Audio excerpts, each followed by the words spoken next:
And now it's time to get you ready for the match with the Phoenix Rising pregame warm-up on the Phoenix Rising Radio Network.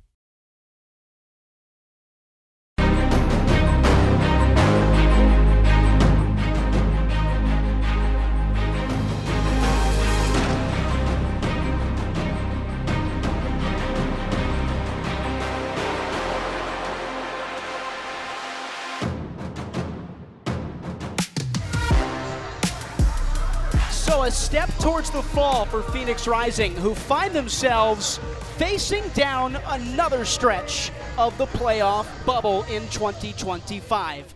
Here it's a chance tonight back at home against Colorado Springs on Back to School Night here on the Phoenix Rising Radio Network for the pregame warm-up show.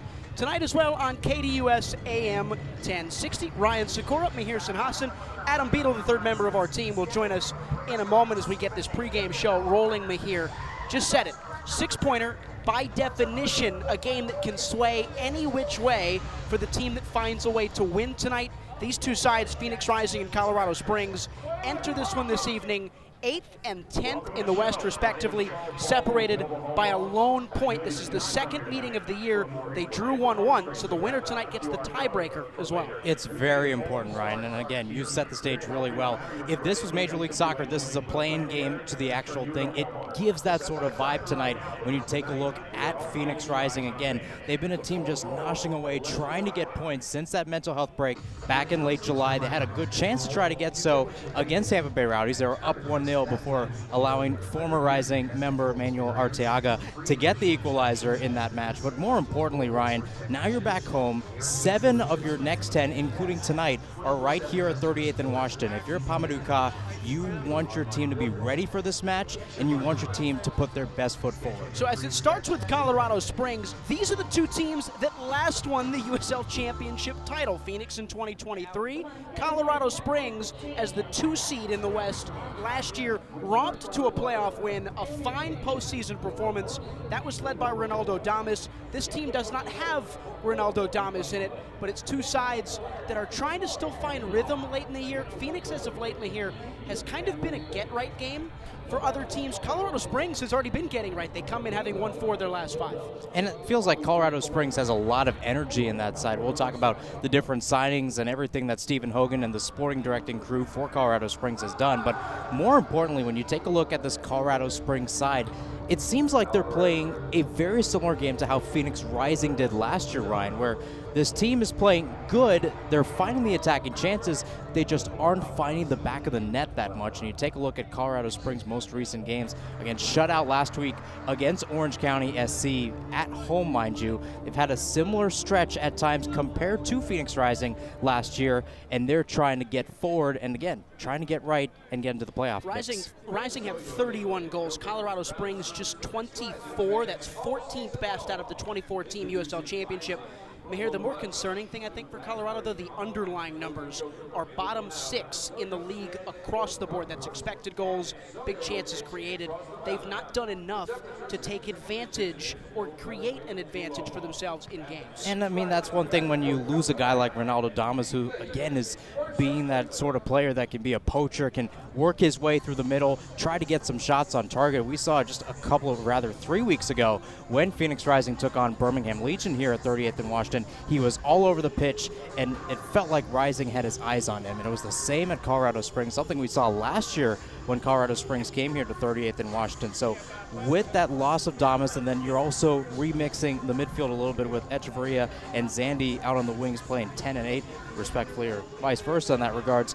It feels like Colorado Springs is just trying to continue that momentum that's slowly seeped away throughout this entire season, but it feels like they have a little bit of hope. And it feels like with a lot of these players that were a part of that championship run last year, they start to feel that energy. It catches on throughout the squad. And worth noting, these two sides very much not the finished article with 10 games to go the rest of the way. Colorado Springs has made a couple of big acquisitions as of late. Kyle Vassell was announced this week as a big number 9 that's going to change the side for the opposition tonight over the course.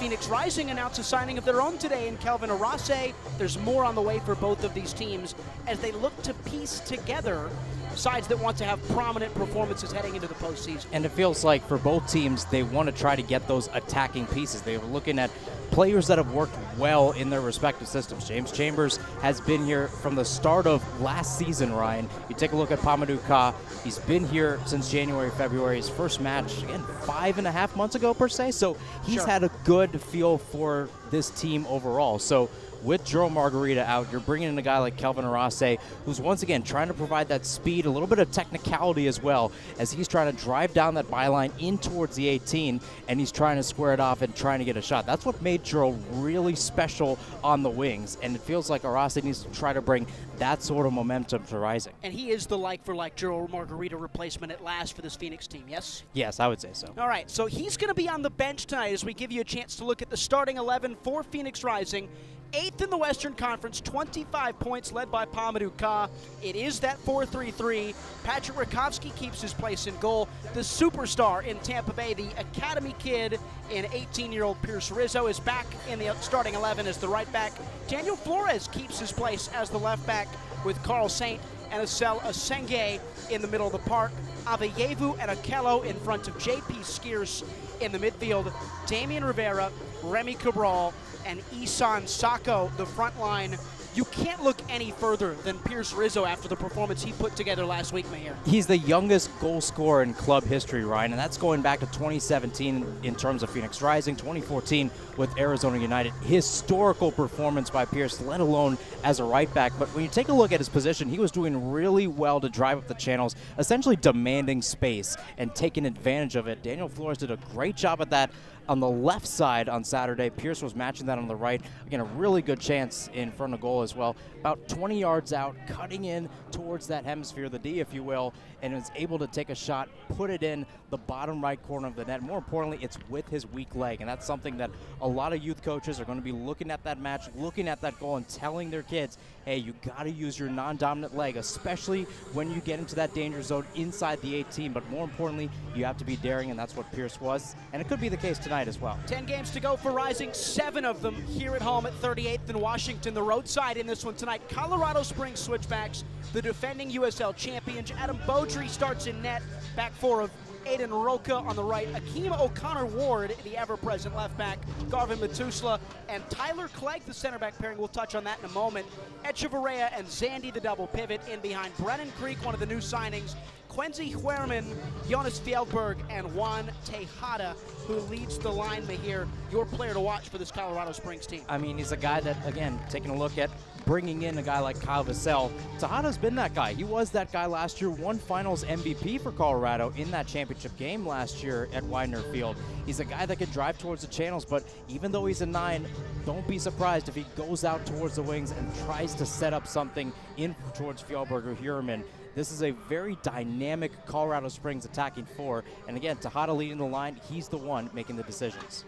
So we look towards the touchline now as we bring in the third member of our group, Adam Beadle. Adam, you look at this Phoenix team. Yes, we just talked about Colorado Springs, but now for Rising, the injury report for a group that's, as we've said a lot, always injured but getting a little bit healthier towards the business end of the season. Yeah, absolutely. A couple of guys that usually take some starting marks for Phoenix still out. Obviously, the biggest one of them all, Colin Smith, still outside of the lineup ever since the mental health break. Mo Traore also out of the lineup tonight. Darius Johnson out, and Jamison Ping out this week as well. So when you look at this group, all those new players, all those absences with injuries, they get a chance to now play at home, though, for this team that's kind of been pieced together throughout the year. Well, it's without a doubt Phoenix has had the inability to perform at home this season. Rising are on pace to just 1.1 points per game at home this season, which is by far a club low. And last time we were at home, we talked about Phoenix has to find a way to gather momentum, and we said it could maybe be the fans, but it ended up being one of the lowest attended games in club history. When you look at that attendance, what does this group have to do to get the fans back behind them, back in the building? I think if Phoenix wants to find the rhythm at home, they're going to need to endorse what is meant to wear a Rising uniform over the last few years. Play hard when it matters most. This is absolutely one of the games where it matters. Adam, taking a look at Colorado Springs, again, one of their key center backs, the captain, if you will, Matt Mahoney, out of this one. How does that benefit Phoenix on the attack tonight? No Mahoney, I think they're able to maybe pressure a little bit more. This gives a chance for Remy Cabral to really break into things. I think Sacco could have a chance, too, to work down the right side. And Mahoney, a guy we're talking about, a leader in touches. This is going to be hard for Colorado to replace. All right, Adam, we thank you so much for your time. We'll hear from you a little bit later on in this one here on this Saturday night out west. Phoenix Rising, Colorado Springs Switchbacks, a meeting for the second time this year of the two reigning champions in the USL Championship. It's all here tonight on the Phoenix Rising Radio Network. Suzuku's in. Arteaga! You're listening to Rising Radio, home of the 2023 USL Champions. Bliss and a burst of red smoke. Phoenix Rising, our home. Welcome to 38th and Washington. Stick around for more as our broadcast continues. Join in on the Sports Zoo on your ride home from work with Dave Rooster Bierstein. Join Rooster as he lays down what's happening around sports and makes it clear what's on his mind. Oh my. Catch the day's craziest stories and some of the latest numbers from the sports books across the valley. The Sports Zoo with Dave Rooster Bierstein. Yeah, I think that's kind of a wild option. Weekdays 5 to 6 p.m. on KDUS AM 1060 and on the KDUS 1060 app. Attention all clones. The Jim Rome Show is here for you every day here on KDUS AM 1060. Lots to get done. Welcome to the program. Listen in as Rome dives into the biggest sports headlines of the day. From final scores, player contracts and trades, team prospects, and even a spicy take or two. The Jim Rome Show, 1 to 4 p.m. every weekday here on KDUS AM 1060. That's the trick. Online at KDUS1060.com and on the KDUS 1060 app. James Out West, your home for sports down here in the desert. Join James and Pat the Stat Guy as they recap the weekend and dive deep into the numbers for the NFL, NBA, college sports, and more. That's 5 seasons of 1,200 yards. Player stats, team numbers, and contracts are just the start of the discussion for James and Pat. He started 815 career games. He threw 749 complete games. There's no hiding when it comes to stats. It's James Out West every Monday night from 7 to 8 p.m. right here on KDUS AM 1060 and on the KDUS 1060 app. Each day at work just dragging on. Get your sports fix on the lunch break. Join Chris Schubert and producer Evan live as they give their local perspective on the world of sports. Baseball, football, and basketball. Everything has a home on their plate. It's the lunch break with Chris Schubert, live Monday through Friday, 11 a.m. to 1 p.m. on KDUS AM 1060, on the KDUS 1060 app, and KDUS 1060 on YouTube. Buying a house can seem almost impossible, especially today. But with the right agent in your corner, it makes the challenge seem effortless. Hi, I'm Connor Cochran with Good Oak Real Estate, your go-to agent in the Valley. Whether you're buying, selling, or investing, I'm here to guide you every step of the way. Because finding the perfect home shouldn't be stressful, it should be exciting. Call 480-688-3200 today. Again, that's 480-688-3200. Let's have the conversation. Hey Phoenix Rising fans, this is Discount Tire, your hometown tire retailer and trusted partner on the road for over 65 years. We know it can be overwhelming when buying tires, but we're here to help. Our online tire buying guide, Treadwell, makes finding the right tires simple. Just plug in your vehicle, location, and driving habits, and Treadwell will give you unbiased, personalized recommendations based on your needs, not based on price. Inviting, easy, and safe. Just how tire buying should be. Shop tires with Treadwell at discounttire.com. Let's get you taken care of. And now it's time to get you ready for the match with the Phoenix Rising pregame warm-up on the Phoenix Rising Radio Network.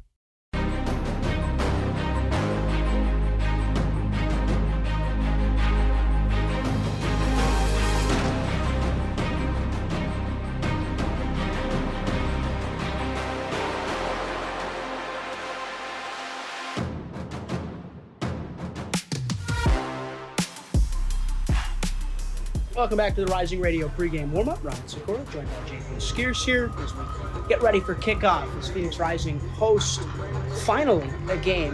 JP, what's it like to be back at home and get to play in front of the home fans after a long summer? Yeah, it feels like it's been forever since we play at home, but obviously we look forward to playing in our home stadium in front of our fans, so yeah, we're excited. When you look at the Western Conference, it's super tight. You guys are just as close to a home playoff game as you are to the bottom of the table. So knowing you have all of these home games to try and build some form in front of the fans, is that kind of a nice little run-in for you guys to take advantage of maybe? Yeah, we have to make the most out of it. Obviously, I think our home record hasn't been the greatest this season, so we have, I think, our next 3 games at home, and I think a majority of the games remaining are at home, so we have to take advantage of that and make the most out of it and try to win all these games. Do you think there's any particular reason or something you can pinpoint as to say why we've been better on the road versus at home? Honestly, I don't know. It's just, I think we just have to be more consistent in our performances, and we have to use our home advantage to our advantage. So yeah, just consistency in our performances, and it starts in the training field, and that's something we've been working on. And then for you specifically, we just talked to Paul a moment ago. He spoke of you as one of the players that's kind of taken a leadership role and a little more vocal in the absence of Gerald. What's that been like for you to kind of understand your role and maybe stepping up a little more vocally? We know you like to lead by example a lot, but having a little bit more of a verbal role on the team. Yeah, it's a conversation I've had with Paul in the last few weeks, and yeah, he wants me to be more of a vocal leader. Like he always says, I'm a silent leader, but he wants me to step up into that role and use my voice, and I feel like I have been doing that in the last couple of weeks, and I've been having conversations with players and try to help my teammates. So I feel like I've stepped up into that role pretty well. How is that for you? Obviously, your time here, you've had plenty of ups and downs. Yeah. To have a coach kind of, in the absence of a player, come to you and say, hey, I'm counting on you, I'm relying on you. What's that like for your confidence? Yeah, for me, it says a lot. It shows that he has a lot of trust in me, and he sees what I could do, not just on the field, but off the field as well. So it feels good to have that trust from the coach. How different is it in terms of maybe coming into training and thinking more actively about being a vocal? How hard is that, or not hard, but how different is that for you to walk into training? Yeah, it's definitely been a change for me. I definitely come in with a changed mentality. Try to help my teammates more than anything. So I guess that's how I've kind of seen it the last few weeks. Maybe one teammate in particular. We spoke a ton at the beginning of the season about Braxton Montgomery. Yeah. And now it's Pierce Rizzo's turn to kind of be the academy player that's taken the start. He scores the goal at the weekend in Tampa. What have you seen from him the last couple of weeks maybe that's been different than before there was maybe minutes at play for him? Yeah, I mean, it says a lot about our academy, how much talent there is. Obviously, Braxton was massive for us, and now Rizzo has had to step up, and he's playing in a position he's never played before, and he's doing an amazing job. We saw it last weekend in Tampa. I thought he was the best player on the field, and obviously he deserved the goal. But yeah, he's been great. And then from the academy perspective, you're a local guy. Your path has taken you a little bit of everywhere, right? You go up to Yavapai and into D1, and you go to League One now here. But from a local perspective, seeing the academy be more involved this season, looking back at when you were a younger player in the area, would that have been a little more enticing for you to maybe play for Phoenix Rising and try and stick it out, seeing an academy pathway play out here? Yeah, of course. I wish there was this type of setup when I was their age, but obviously I'm happy that the club has an academy. There's so much talent in Phoenix and in Arizona, so there's a lot of players that could come in and hopefully become first-team players in the future. And you could see that with Braxton and Rizzo and Jamie and a lot of the players that are training with us. And now you got another Arizona boy with your group, and Daniel, a Tucson guy. So when you look at him, what has he brought to this team in the couple weeks he's been here? Yeah, he's been good. He's been very good. Obviously, he brings experience from Liga MX and Chivas, a big club over there. And yeah, I've had conversations with him, and we've connected pretty well. We're both from pretty much the same area. And yeah, it's been good to have him in the group. What did you make of? You said you thought Pierce was the best player on the pitch last week. What did you make of his 70-odd minutes at left back on the other side? Yeah, he was massive as well. Helped a lot in maintaining possession and was aggressive on the flank, put in some early crosses. Unfortunately, we couldn't get on the end of those, but That's what he brings to the team, and yeah, we have to use his strengths to our advantage. How do you take that 15 or 20 minutes that you had in Tampa at the start of the second half, where every time you looked your head up, it was DJ on the ball trying to drive at a player, creating a chance, or Damian or Daniel on the other side, or Pierce? How do you take that 15 to 20 minutes, bottle it up, and spread it across 90 minutes this weekend against Colorado Springs? Yeah, we have to build off of that momentum we built, especially in the second half against Tampa. I thought first half, we did well to maintain possession, but we weren't aggressive. We weren't going at their defenders, and that was the difference. We came in at halftime, and coach told our wingers to take on their defenders, take on their 1v1s, and that was the difference between the first half and the second half. And we have to take what we did in the second half and apply it to this next game for United. All right, he's JP Skeers. We'll step aside. We'll come back. We'll give you keys to the game here on the Phoenix Rising Radio Network. Uzuchukwu's in. Arteaga! You're listening to Rising Radio, home of the 2023 USL champions.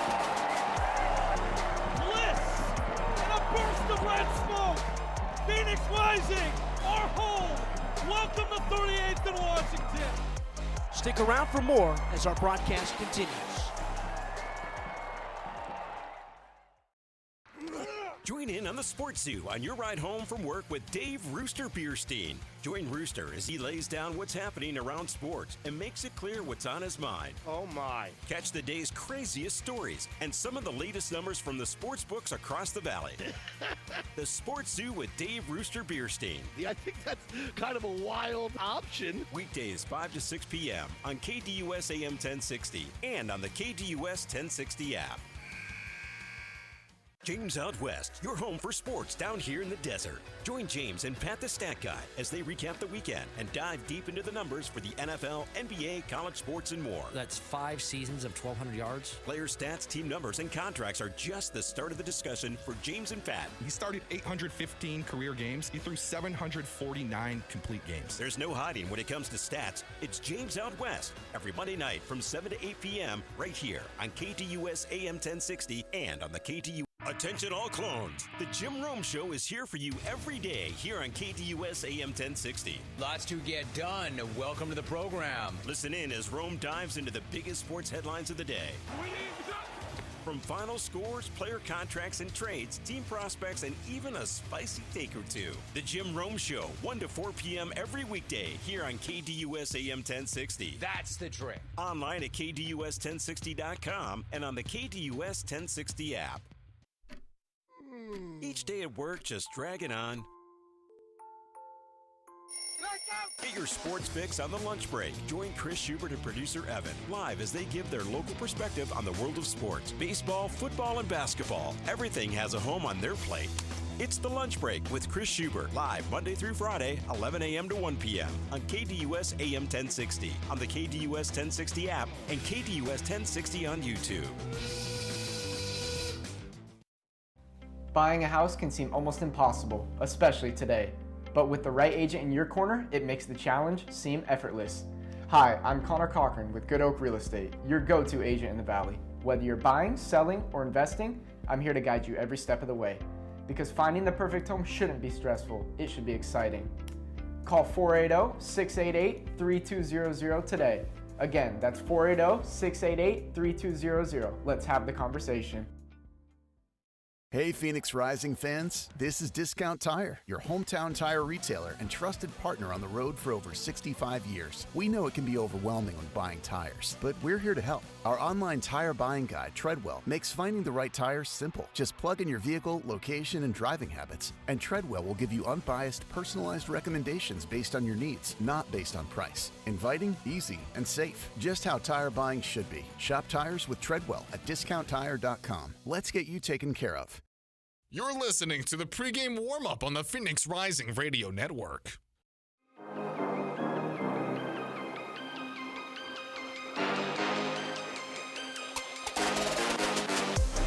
We talked about it because the biggest thing was when it's humid and you also had the delay, everything, right? You want to control the game, and I think this is one of the games that we control from start to finish. But obviously you want to make that opportunity end. But again, the game is 90 minutes. We didn't get a shot off in first half, but at least we controlled it. It was not a transition moment. But also, I told Damien in the second half, is like, I think he was a little bit tentative.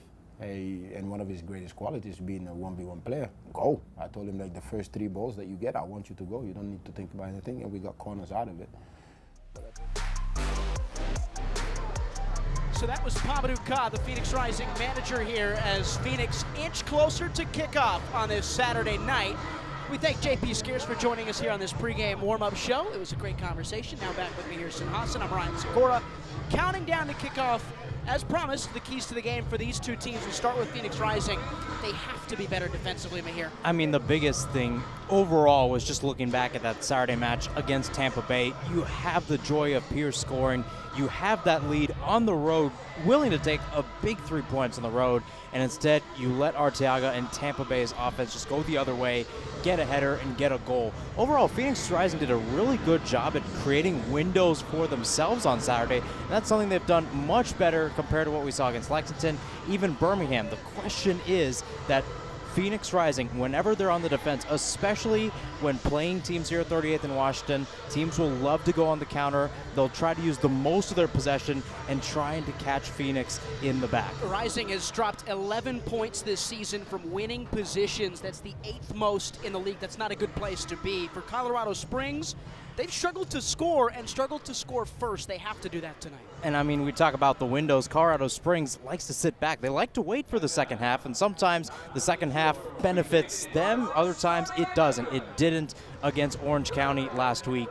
I'm taking a look at that front line right now. Again, really good front line when you take a look at those attackers with Tejada, Fjellberg, and Hurman. A lot of them like to drive down the wings, but they need to do it early to try to set a tone against this Phoenix Rising side, coming back home and starting a 3-game homestand right now. Colorado Springs overall, they like to go on the attack. It's just about finding the goals. If they can create the windows, get a shot, there's your window, and maybe there's a chance. You mentioned that front 3 tonight. Quincy Querman, Jonas Fjellberg, Juan Tejada. I'll even throw in their leading scorer, Marco Micheletto, who's on the bench tonight. That group, good in theory, very good technically, good football players, very much of this level. That being said, just putting up .16 expected goals per 90 as a group. Isan Sako is darn near doing that himself. That's really been a big issue for this group, struggling to score goals. They hope that new signing Kyle Vassell can atone for some of those issues. I feel like atone's the right word. I think just trying to create some sort of presence as a number 9. And Vassell did a really good job at that at San Diego Loyal. Again, 31 matches played, 14 goals. He was really, really productive down the middle. That's something that San Diego did really well as they were trying to push towards the playoffs. Again, their final match, losing to Phoenix Rising in the first round of the 2023 playoffs. We know how that ended for Phoenix Rising. But taking a look at Vassell, yes, it is atonement for a Colorado Springs side that I think is just creeping their way. You know, I'd go back to a quote that Stephen Hogan said that, you know, early on in the season, it was just a simple defensive change for the squad. It caused them to go 9 unbeaten. It's not the case right now. They have to make those big changes, try to insert themselves once again back in the playoff picture. 19th all-time meeting between Phoenix Rising and Colorado Springs Switchbacks. Colorado actually leads the all-time series, Mahir, 8-7-3, one of the rare ones that Phoenix doesn't have the advantage in. That being said, it's a Rising side that haven't lost to Switchbacks at home since 2016.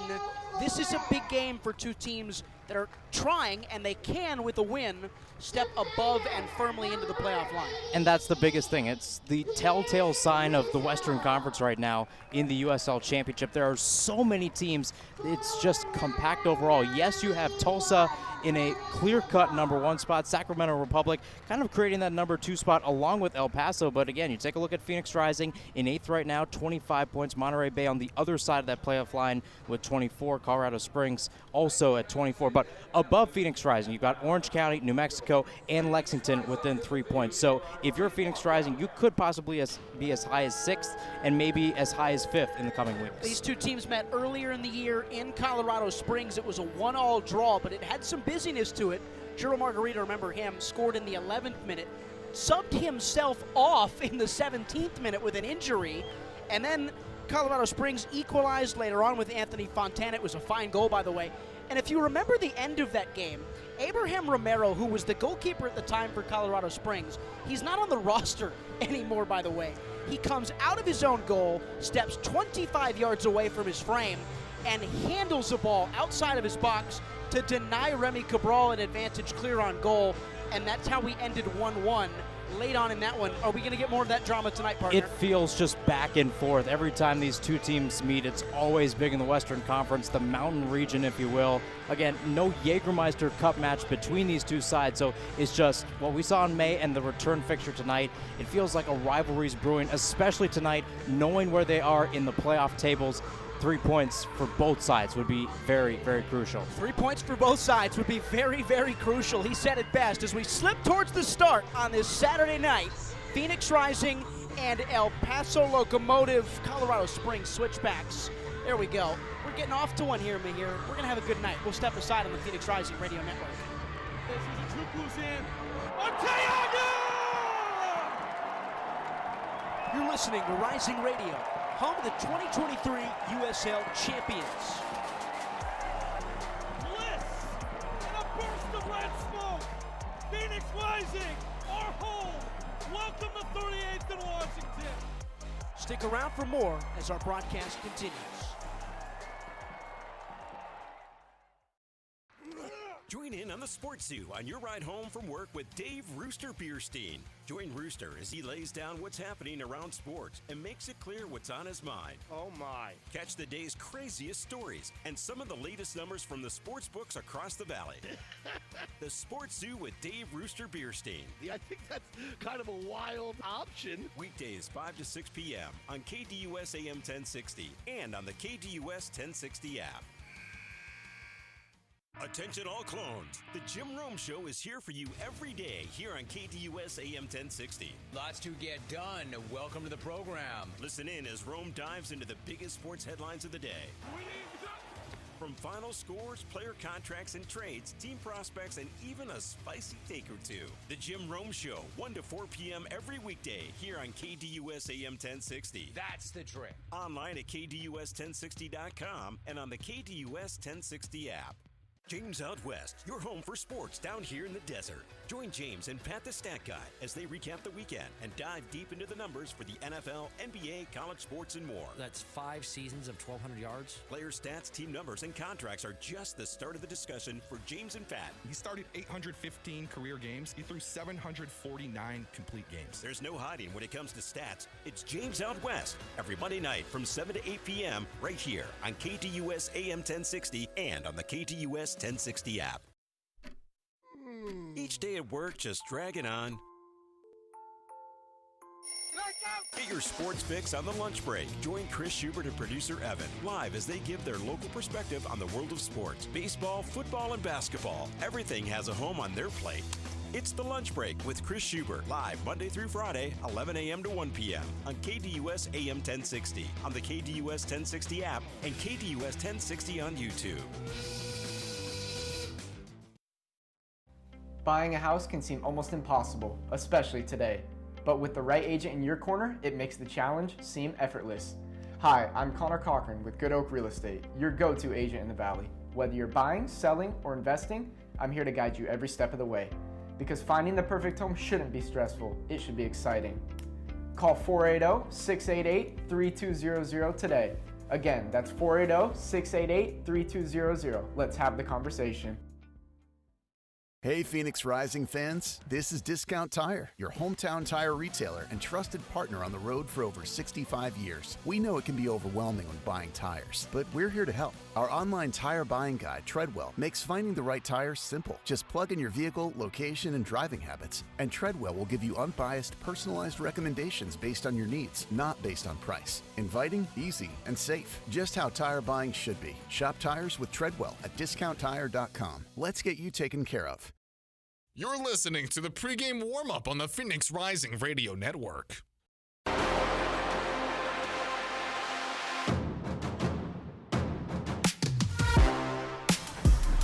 back here at 38th and Washington, kickoff approaching. The teams have taken the pitch.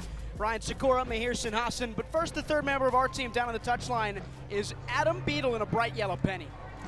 Well, guys, simply going into this one, it's simple. But Paul Mudakar said it himself. You have to control from start to finish. Colorado struggles to score first. Phoenix has to sustain the tone they set to start the game. They went up 2-0 to start against Birmingham last time they were at home. And once the hydration break hit, we never saw the same team till stoppage time. Phoenix needs to stay engaged the full 40 minutes. Also, if they want to get a firm spot in the playoffs, they have to show it. Adam, thanks. Mahir, your takes on that one immediately. Phoenix needing to start well in this one tonight as they establish some home form with all these home games yet to come. It's definitely urgent, Ryan. And again, you mentioned the home form. It's absolutely crucial for this side. And it feels like on paper it should help Rising, but then again, we've seen what home matches have done for this squad. Again, 3 weeks ago, a draw against Birmingham Legion, up 2-0. They had to come back to force a draw. Lexington, just 4 weeks before that, down 1-0 to a Lexington side that was, at the moment, last place in the USL Championship Western Conference. Phoenix Rising needs to create 30th and Washington into a fortress. So Phoenix Rising moving right to left. The Banditos at their back. In the black away strip, their goalkeeper Patrick Rakowski in green. Colorado Springs will kick us off to start this game. Wearing white, their goalkeeper is Adam Beaudry, on loan from Colorado Rapids. He's in a bright rising red in his own goal frame. So the shadow is cast by the number 10, Zach Zandy, who starts in the pivot tonight. Awaiting kickoff, the TV time's approaching as they come out of break. Get us ready. We've always got to wait for them. It's a one-way relationship, isn't it? Clock hits 8, 7, 6, 5, 4, 3, and here we go. Zach Zandy will, in a moment, here we go from the referee, start us off on this Saturday night. Colorado Springs and Phoenix Rising in a 6-pointer at the middle part of the Western Conference table. Phoenix and Colorado chasing a playoff spot as the home third of the season arrives. A long ball comes in from Beaudry, the goalkeeper. Chested down middle park by Zandy. Looking for room. He's taken off the ball by Daniel Flores. Looking for the feet of Hope Avievu. Touched by the Ghanaian's feet. A throw in for Colorado Springs. 25 ticks into this opening half. Ryan Segura, Mahir Sinhasan. Referee crew tonight is led by Thomas Snyder, Justin Fillmore, Salvador Reyes, the assistants. And the fourth official is the local Edwin Jimenez. A good ball over the top is missed by Quincy Huerman, and Rising will have a chance to establish possession for the first time this evening on this Saturday night at 38th and Washington. Finally some home games for Phoenix. Eight games at home out of the final 11 from the month of August onward. Mahir, 7 of their last 10. This one's given away high. I'm trying to get it to Mahir 60 seconds in. Huerman will cut it back. Chance to serve in for Roca. Bounces off the backside of a defender. And Colorado Springs have the first corner kick of the evening. Well, again, Colorado Springs getting on the attack early, trying to assert their dominance. Roca, the right back, almost at the edge of the box. They're able to take a shot, kind of taking a page out of what we saw from Pierce Rizzo last week against Tampa Bay. Again, a good start for Colorado Springs in trying to assert dominance. What a great finish that was for Pierce Rizzo as well. USL Championship Team of the Week for the teenager. This one will be swung in by Huerman 90 seconds into the game. Scoreless start. Colorado Springs looking to strike first on a ball to the back post. Tyler Clegg nodding it down, headed off the backside of Carl Fred Saint for a corner kick again for Switchbacks, who enter this game 24 points, 10th in the Western Conference, led by their second year and now title-winning head coach James Chambers, who is 28, 22, and 13. His time in the mountains. He's been a good coach. Got them to the championship game. And a great playoff run as the number 2 seed in the West. This year, a struggling start. Looking for offense is Switchbacks looking to score early for the first time in a while. Switch sides on the set piece, stepping over and serving in is Huerman to the first post. Whiffed on the clearance. It was poorly placed, I believe, by Skiers. Another corner kick, third of the night already for the visitors. Again, not the best there by Skiers. Was trying to go for the real swing instead of just playing it down at his feet and trying to clear it away. No Phoenix Rising players right now in the midfield. Everybody back right now. Hope Avievu is pressuring the 2 men who stand at the corner. trying to get the referee to move Avievu back as Colorado Springs. They will be told to play anyway. 4th minute, they play short, switch back serving to the top of the box. Jonas Fjellberg. Fjellberg! Lifted it high, it took a deflection on the way through, and it's a 4th corner kick, just 3 minutes and 11 seconds into the game. Well, they're averaging over 1 corner kick per minute to start, and again, Colorado Springs on a set piece right now. They've been trying to aim towards that back post. It seems like they're setting up again about 3-4 players in that area right now trying to challenge Rakowski. That's great math, Mihir. Pleasure to have Mihir filling in my gaps on the mathematics side of things. Still scoreless despite all the set pieces to start this game. Brennan Creek is the available option short for Huerman. All the bodies moving in the box for Colorado Springs. Service in on the left, swinging in, punched away Rakowski. Still in the box, knotted down by Remy Cabral. His first touch for Rising. As he races towards the touchline, he was fouled in the process by Fjellberg, and Rising will have a free kick. They will let them take it as a throw, I think, which quite the choice for Phoenix. So all the way back for Rakowski in his own box, 5th minute, 0-0. Long ball in behind. A touch for Daniel Flores. The Arizona kid plays his 3rd time for Phoenix Rising. On loan from Chivas Guadalajara, the big club in Mexico.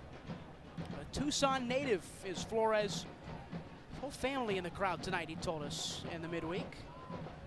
Be a great story for him to get a chance to play for his local club. Went through the RSL Academy, played in the championship years ago. He's on the ball again in the attacking 3rd. Damian Rivera picking it up. Taking a touch forward, displaced by Aiden Roca. And it's last touched off the foot of Rivera. Throw in on the right side in the defensive half for Colorado Springs switchbacks. Rivera's been putting up some good shifts recently for Phoenix Rising. Again, a guy that's been coming off the bench for the most part. Started for the first time in 3 months against Tampa Bay. Put in a good shift, was able to drive up the pitch. He and Flores had a good combo. It almost showed there. Roca to take the throw. Steps in, bought the feet of Huerman, tucking his way through the UNC product. Displaced, puts a ball into the path of Isan Sacco, slaloms beyond Akeem O'Connor Ward. Sacco striking, spilled by Beaudry! What a sensational start for Remy Cabral! It's 1-0 Rising! As Remy races to the box to find a pushed ball to the ground, and Beaudry could do nothing about it, Mihir. In the 6th minute, the home side strike for an early lead. Second chances. It's just not seen much from Phoenix Rising this year. And yet a shot comes in, daring by Sacco.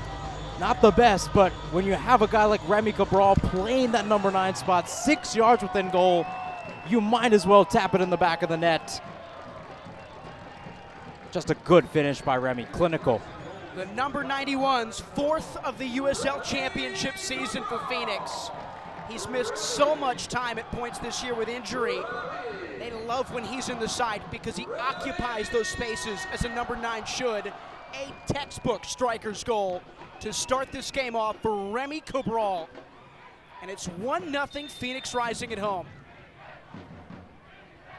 And now, as Adam Beadle said in the pregame and to start us off in this one, Rising must protect their advantage. They must find a way to see this game out and get 3 points. There's a lot of football still to be played.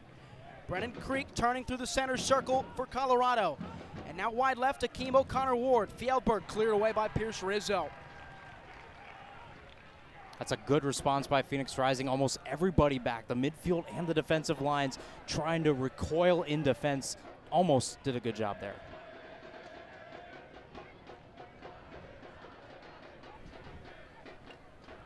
Fjellberg dancing, and back where they go. Adam Beadle's down on the touchline, Adam.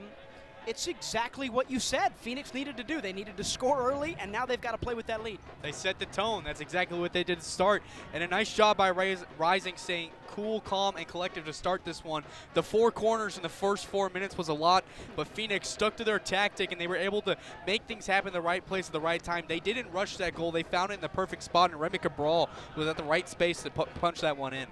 Adam, thanks. Mihir, that also starts from a Rising press as well. Out of a throw-in, they win the ball high, Isan Sako picks up a 50-50, gets a shot off, and that's how that chance is created. Rising being aggressive from the get-go. That's something that we've seen out of Rising, too. They did a really good job against Tampa Bay. That's how they're creating these windows, Ryan, and it feels like they unlocked something over the past couple of weeks as we see Hope Avievu taken down for a free kick.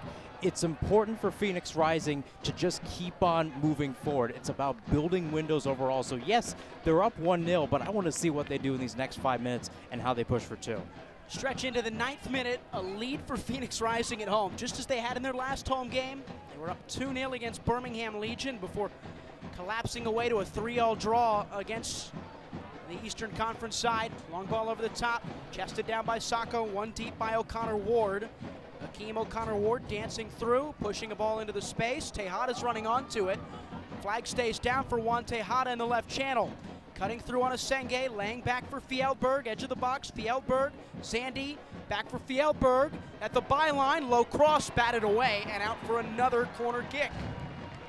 Again, a good combo there by Colorado Springs. Fjellberg and Tejada, both of them working in that tandem, trying to push towards goal. Fjellberg, again, he likes to roam around those left half space areas. Almost did so there, trying to cut inside. That's some good recovery by Rising to stay with the play. Don't let that cross run in, and maybe a deflection go on goal.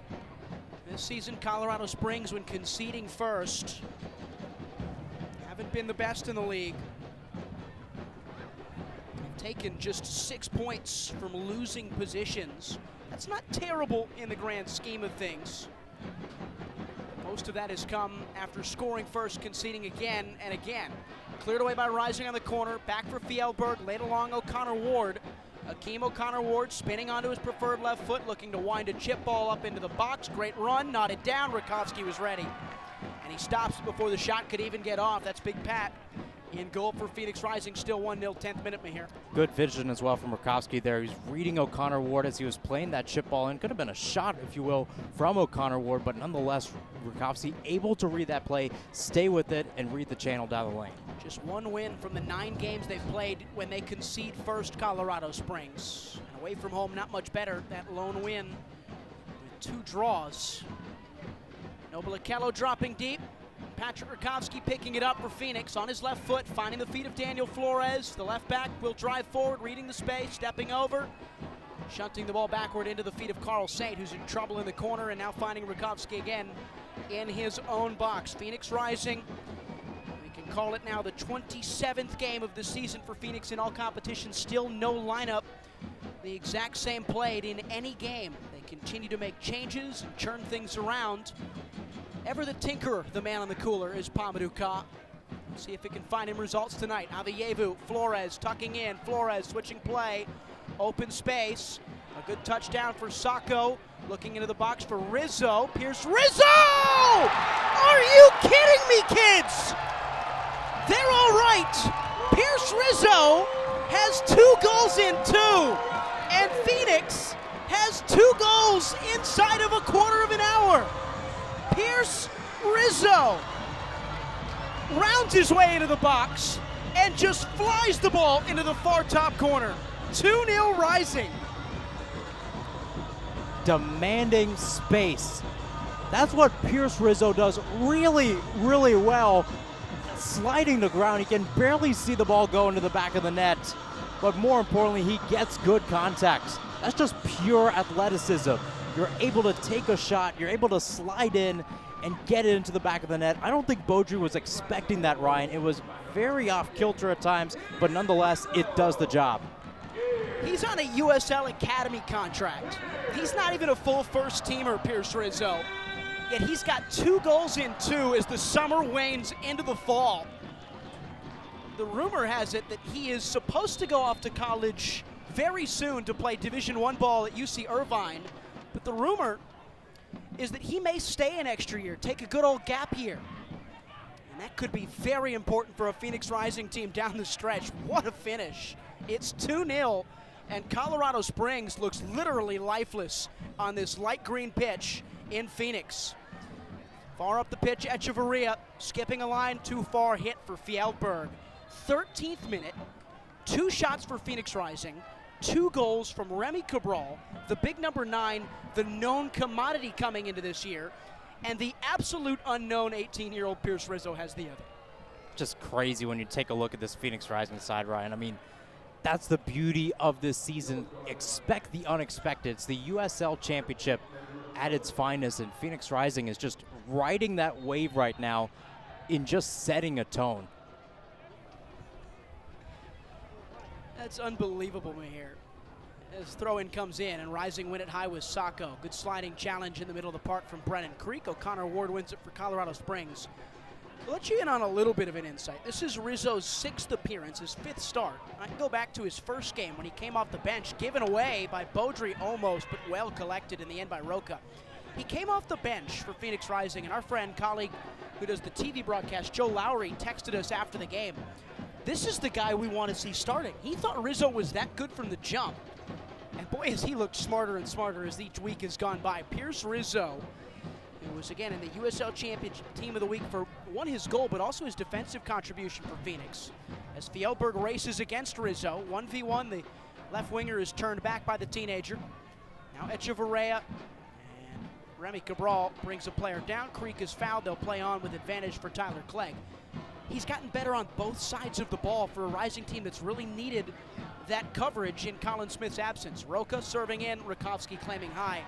Pierce Rizzo's sturdy job at the tail end of the summer. And he's right next to Rakowski there. It's not like he's trying to trail behind, or it seems like he's ball watching in that situation. He's getting to the ball closer towards Fjellberg. He's got a tough challenge tonight, and we thought about it from a defensive perspective, how it felt like Colorado Springs was really going to test this Rising back line, specifically Rizzo on that right-hand side. But nonetheless, he's shown out tonight, again, offensively, but defensively as well. He's just almost going up and down like a metronome. He's setting the pace for this team. He understands when his team's in the attack, he's pushing forward. When he's not, he has to reel back. And that's one thing that a lot of youth soccer coaches will preach about week in, week out. Daniel Flores flying forward. He tried to force the ball out wide for Damian Rivera Mahir and just got cut out by Clegg. Rivera trying to win it high himself. And now Roca for Colorado Springs. Quarter of an hour in, Phoenix with 2 goals. I mean, you couldn't have written a better return to the homeland for Rising. Now they've got to protect it, just as they did against Birmingham. Couldn't do it in that game. Long ball over the top from Clegg. Heavily hit, too far in the end for Fjellberg. It's a goal kick for Phoenix Rising. 32nd and 33rd goals of the year for Phoenix. That is top 5 in the league. They've been much better this year in terms of the offensive numbers. And that was one thing they really wanted to stretch under Pamadou Ka, running a 4-3-3 from the jump. Without a doubt, they wanted to run that system, and it seems like the players are just adapting to it week in, week out. Yes, the results fluctuate here and there, but it feels like a more consistent Phoenix Rising side that wants to build off of last year's 8th seed appearance, where they are right now if the season were to end today. Forward for Colorado Springs, racing the other direction. Did that ball find the back of the net? It did. A long ball glanced over the top, touched to the right side, and sneaking past Rakowski at the first post. It catches everybody in this stadium by surprise. It's 2-1 just like that.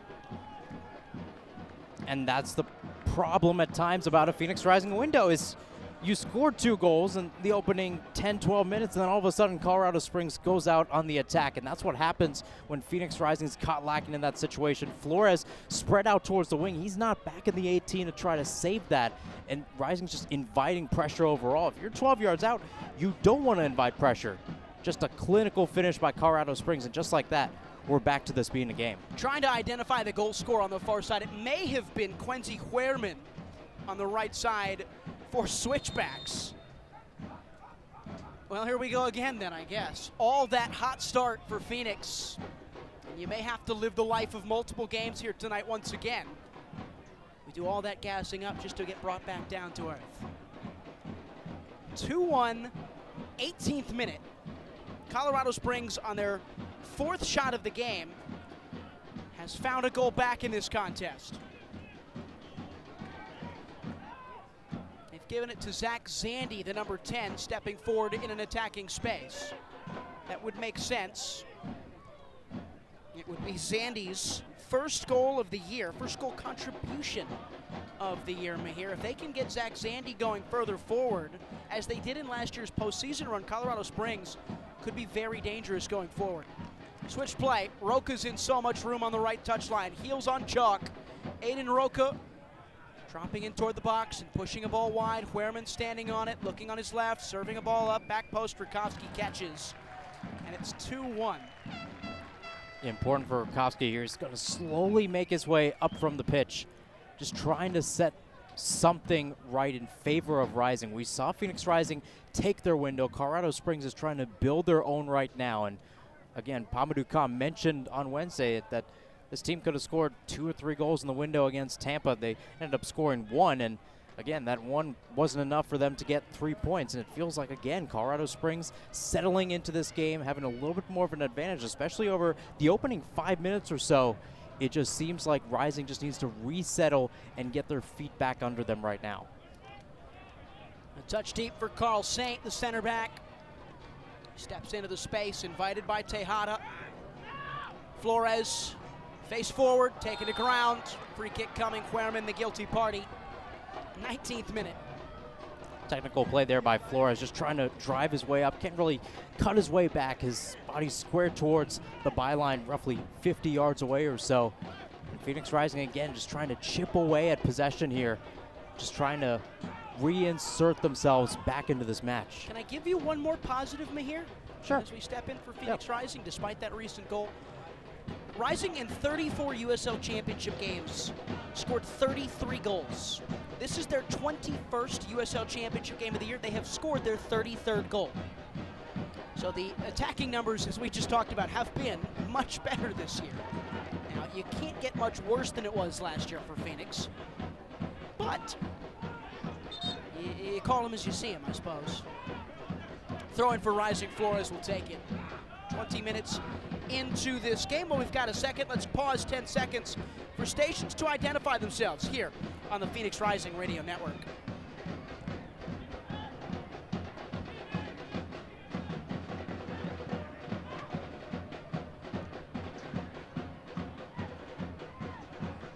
KDUS AM 1060 tonight. The steady rhythm of Phoenix's drums driving them forward. Sacco serving in. Took a deflection. Corner kick. Long ball up over the top. Sacco, seems like, is worse for wear. Just beyond the end line on the far side in front of the north end of the attacking part of the pitch for Phoenix. That's their right winger who's been there 9 times this year. Remy Cabral back in the team, scores a goal tonight. Isan Sacco can be a little more creative on the right wing where they like him. He's back up on his feet.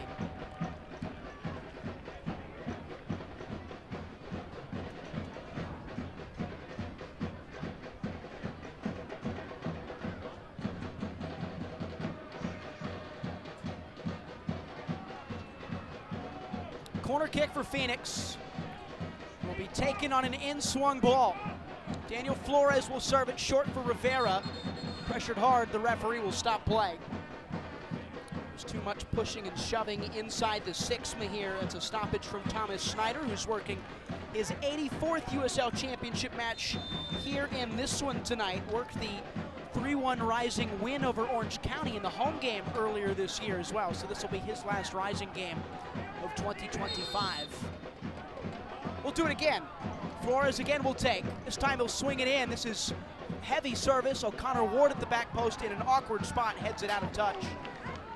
At the end line for another corner kick. Phoenix will take again. Hope Avievu will jog on down to take this ball. 22nd minute, 2-1 Phoenix.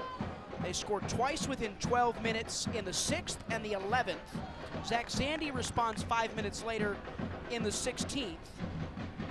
So technically, this is the longest in the game we've gone without a goal here as we enter the 23rd. Stats that matter.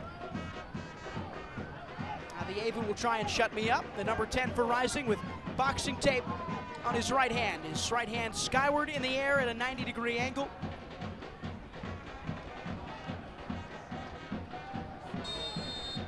Whistle from Snyder. Avievu's yellow boots will drive one up to the first post, headed away by Clegg.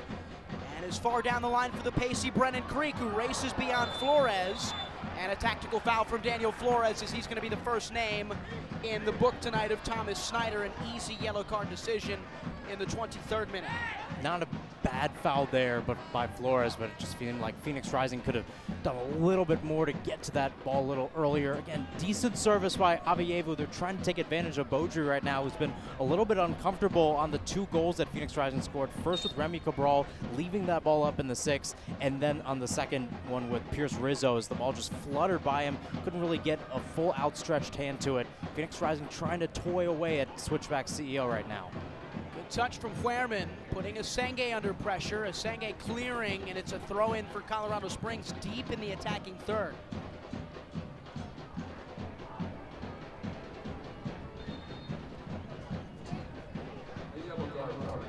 Throwing Colorado, left side, edge of the 18, all the way back for Garvin Matushla, the Canadian. Just played for Haiti on a pair of occasions. Clegg, switching play, left to right they go.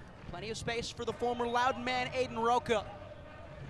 24th minute, into the feet of Zandy, spinning away. Tejada dropping in, the number 27. Touched away, one deep by Skiers. Sacco, and back at the feet of Noble Akello. Akello, Asenge Akello again, the train rolling on by. Just north of the airport here in central Phoenix. Flores, Avievu, heavy hit for Flores, into plenty of space for Brennan Creek to pick up. Colorado Springs have it, now they lose it. Avievu taking a touch into the center circle.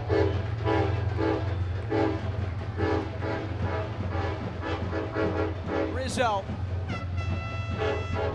I hope it's a short train. Flores. Akello, heavy touch, just raced away from Tejada. Still with Phoenix's possession partner. It seems like Phoenix is just trying to play the easy pass right now. It seems like Akello, again, we just saw him drop almost into the back line, if you will. Essentially playing that 6 role. Skiers is playing a little bit higher towards the center circle. Akello trying to dictate pace a little bit, something we haven't seen a lot from the 6'5" 8 this year. Phoenix trying to reinstitute their own rhythm to this game.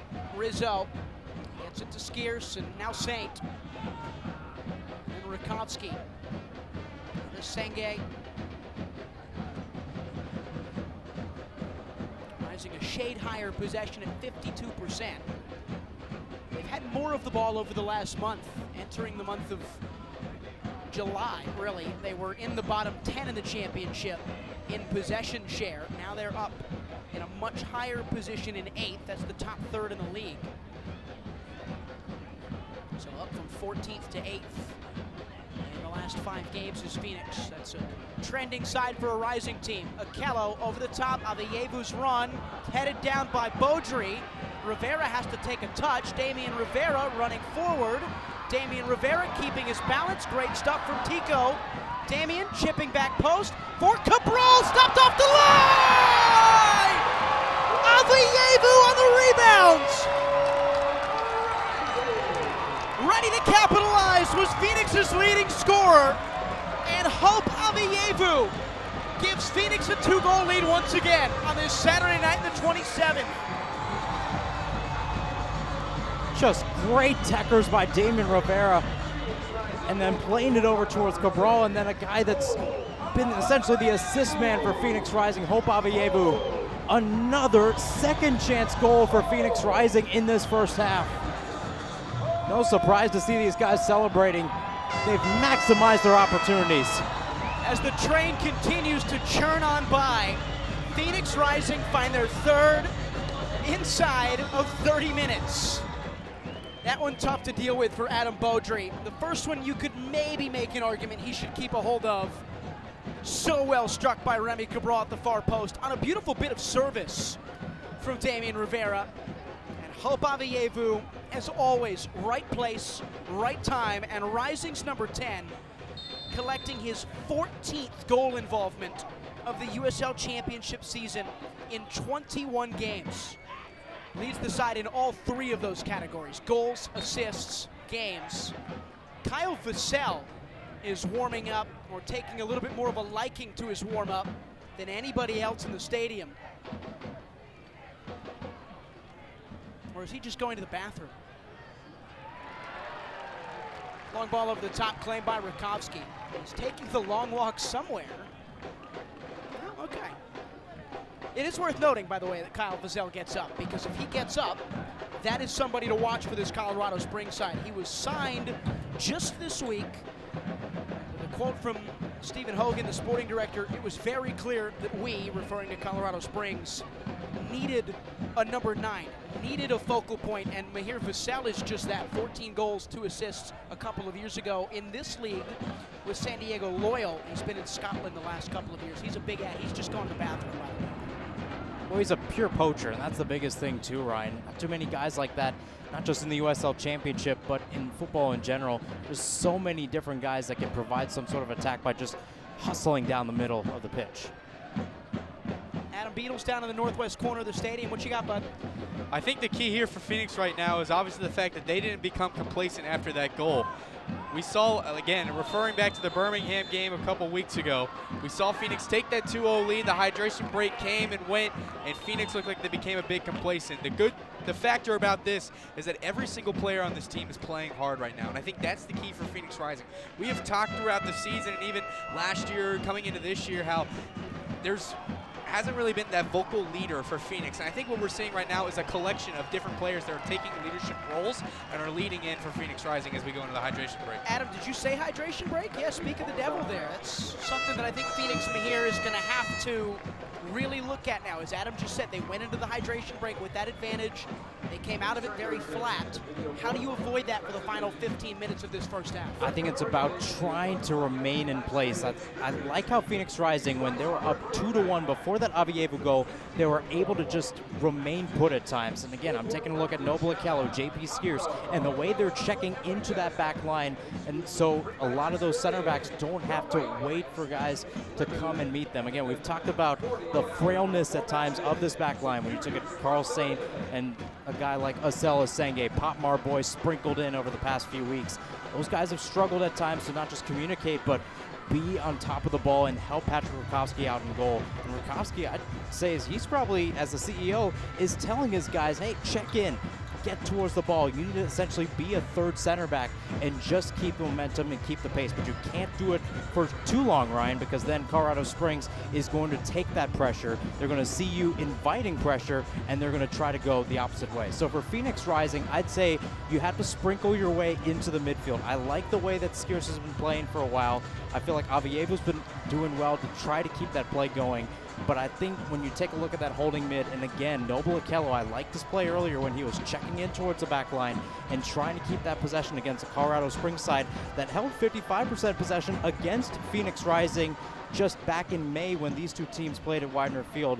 It will be interesting to see how Phoenix Rising can string some passes together, try to get that ground play going, sprinkle in some over-the-top balls, and you can have some confidence going into halftime. First time in a half this season for Phoenix Rising, scoring 3 goals in the first half, I should say.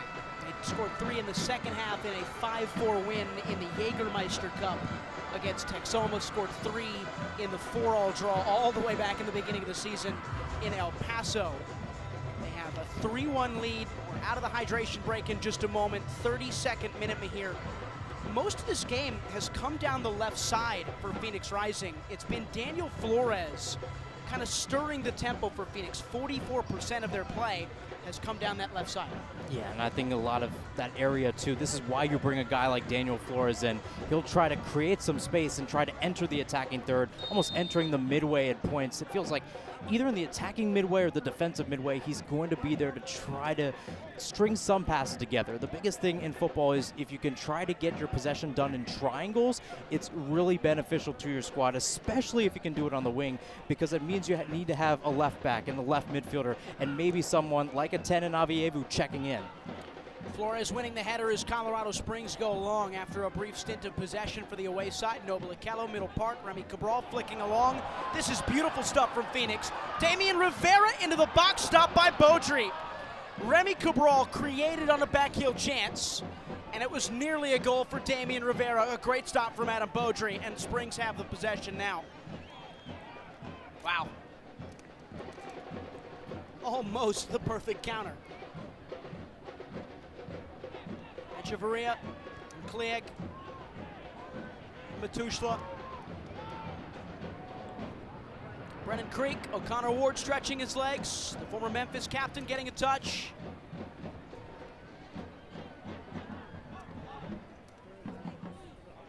Clegg. Roca on the right side, attacking half. Tejada dropping in. Huerman on the wrong page. Tejada turning out of trouble. Flores clearing. Avievu touching. Rising have possession. Took a deflection. Middle Park Echeverria. Senge on a high kick has won a free kick for Phoenix. It was Brennan Creek and Zach Zandy who raced towards the forehead of Asela Senge. Rising indirect set piece in their own 18. And again, just good work there by Phoenix Rising, getting to the ball. Senge is a guy that essentially as a sweeper trying to set back in defense in towards that 18. He was able to get towards the ball early and trying to flick it up in the air. That's some good play by Phoenix Rising to try to keep some sort of possession. So Vassell is warming up, as is Yosuke Hanya for Colorado Springs. Senge out of the back. Sacco, heavy touch. One high by Creek. Back for Echeverria. Brennan Creek again a touch. The busy new signing from Huntsville City in MLS Next Pro. He's a good versatile player. Can play as a right back, as a center midfielder, as a right winger. Any of those center midfield spots really, a 6, an 8, a 10. It's a good ad for James Chambers' side. Overlapping run from Creek as he gets a touch down the left side. Cutting backward. Good touch square to cross. What a stop, Rakowski. And a double save to go with it. A stinging strike from Steven Echeverria is parried away by Big Pat and then pushed back into his mittens a second time for him to dive on it in the 35th. 3-1 is Rising punt long. Sacco a heavy touch. Just a great stop by Rakowski. And again, O'Connor Ward just flying in from that left back position. Essentially a straight shot, point blank if you will. Rakowski sets his feet. He has it, knees bent. He's ready for that shot and faces it fully. But even better response to get the rebound back. That's something we haven't seen from Beaudry, but Rakowski able to remain really nice and strong in goal. Roca and Clegg. Matusla pressured wide by Sacco. Matusla skipping a line for O'Connor Ward. Putting a ball into space, Akello winning it deep. O'Connor Ward was fouled in the end by Noble Akello. 10 minutes to go in this first half here on the Phoenix Rising Radio Network. And tonight, KDUS AM 1060. Ryan Sikora, Mahirson Hassan, Adam Beadle. Engineer tonight is Sammy O'Brien. Statsman is Colgan Herschel. 3-1 Phoenix. Goals from Pierce Rizzo again. Goals from Remy Cabral. Feels like forever ago. And Hope Avievu, who always scores. Could kind of almost tell the story of Phoenix Rising season in those 30 minutes. Good movement from Colorado. Brennan Creek in the box. Good sliding challenge from Carl Saint. And Rising win it deep. Flores cut out by Creek as it was waiting for Rivera. Throw in for Phoenix. What a revitalization it's been for Carl Saint as a center back on the left side of a pair. He has kept the captain, Pop Marboy, out of the team healthily each of the last 2 weeks. That's a big development for Carl Saint. It definitely is, especially knowing that he's a 6 overall and Pamadou Kopp brought him in to play that number 6 role. He started the opener in that position and he was able to draw himself back. And even though Rising has struggled with those true center back pairings this season, Saint has been there for this team. And again, as a 6, you need to be able to go offensively and defensively, and it feels like he has a lot of that in his repertoire. He was the center back for that superb, really unbeaten month of May and that June 7th game against Orange County. So Rising's best form of the year. Carl Saint was part of that back line that anchored him. Interesting, I mean, here, as this ball comes over the top, it'll be easily claimed by Beaudry. You say he's a 6, because I'm with you. That's what we thought he was coming in. He's developed as a center back. You just duly noted that. We both noted that. You talk to the front office around this group, and they do, I think, in a lot of ways, squarely see Saint with his 6'1", 180 frame and his technical ability on the ball facing in front of him to be a center back at a high level. Roca is taken to ground by Rivera. That's a foul. It'll be a free kick for Colorado Springs in the 38th.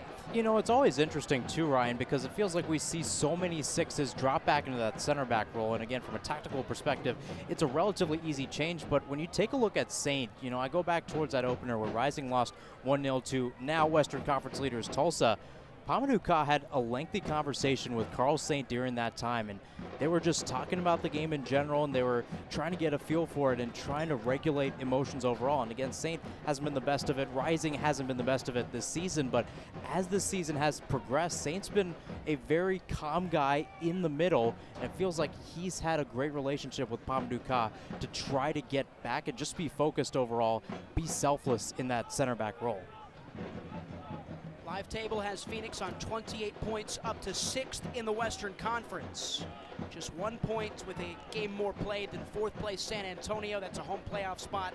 Level on points with a Lexington team who own the tiebreaker against Rising, thanks to some wins over them this season. Long wait for this free kick as Roca casts his shadow. 39th minute, his side, Colorado Springs Switchbacks, trailing by 2 on this Saturday, August 23rd at 38th in Washington. Roca with his right. Huerman with his left. Switchbacks to take. Roca running over. Huerman serving in. In-swung ball away from Avievu. Cleared furthermore by Flores. And the offside flag comes up to spare Phoenix Rising. They'll have a free kick instead of having to face a corner kick now. XG in this one, that's goals expected.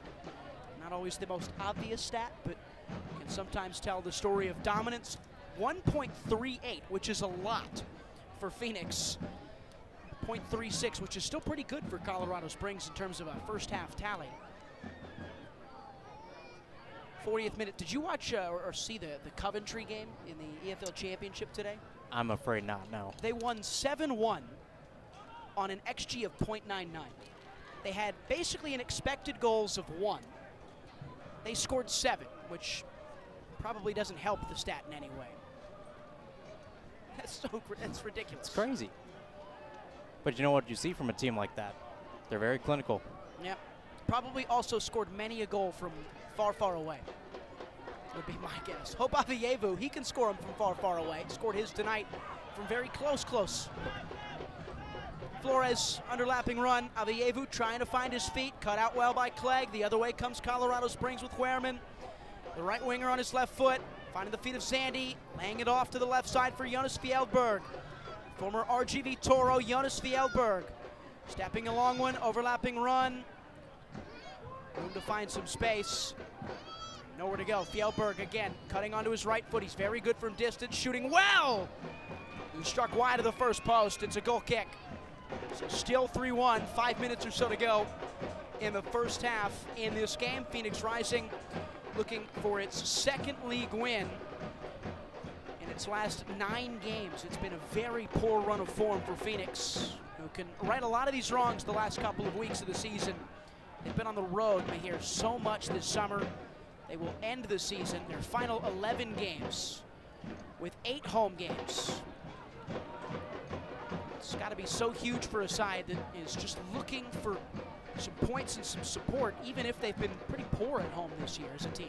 And I think just by getting yourself right for August, September, and October, you can make a push in November. We've seen that multiple times by Phoenix, and it feels like it's expected for them to make a push come November. So when you see a team like this, they're kind of waddling away in the 8th spot right now, just right above the playoff line. It seems like from a fan perspective, but even from the front office, that there's a sense of urgency this team needs to do. 42nd minute, Rising, race long, feet of Avievu, whipped wide for Sacco. Isan Sacco on the right side, looking for room to serve in, too close to Beaudry. Remy Cabral was arriving late, but Adam Beaudry inside the 6.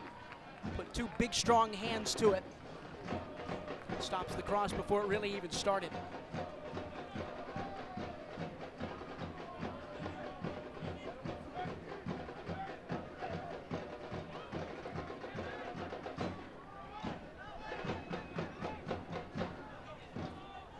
Clegg, whipped wide.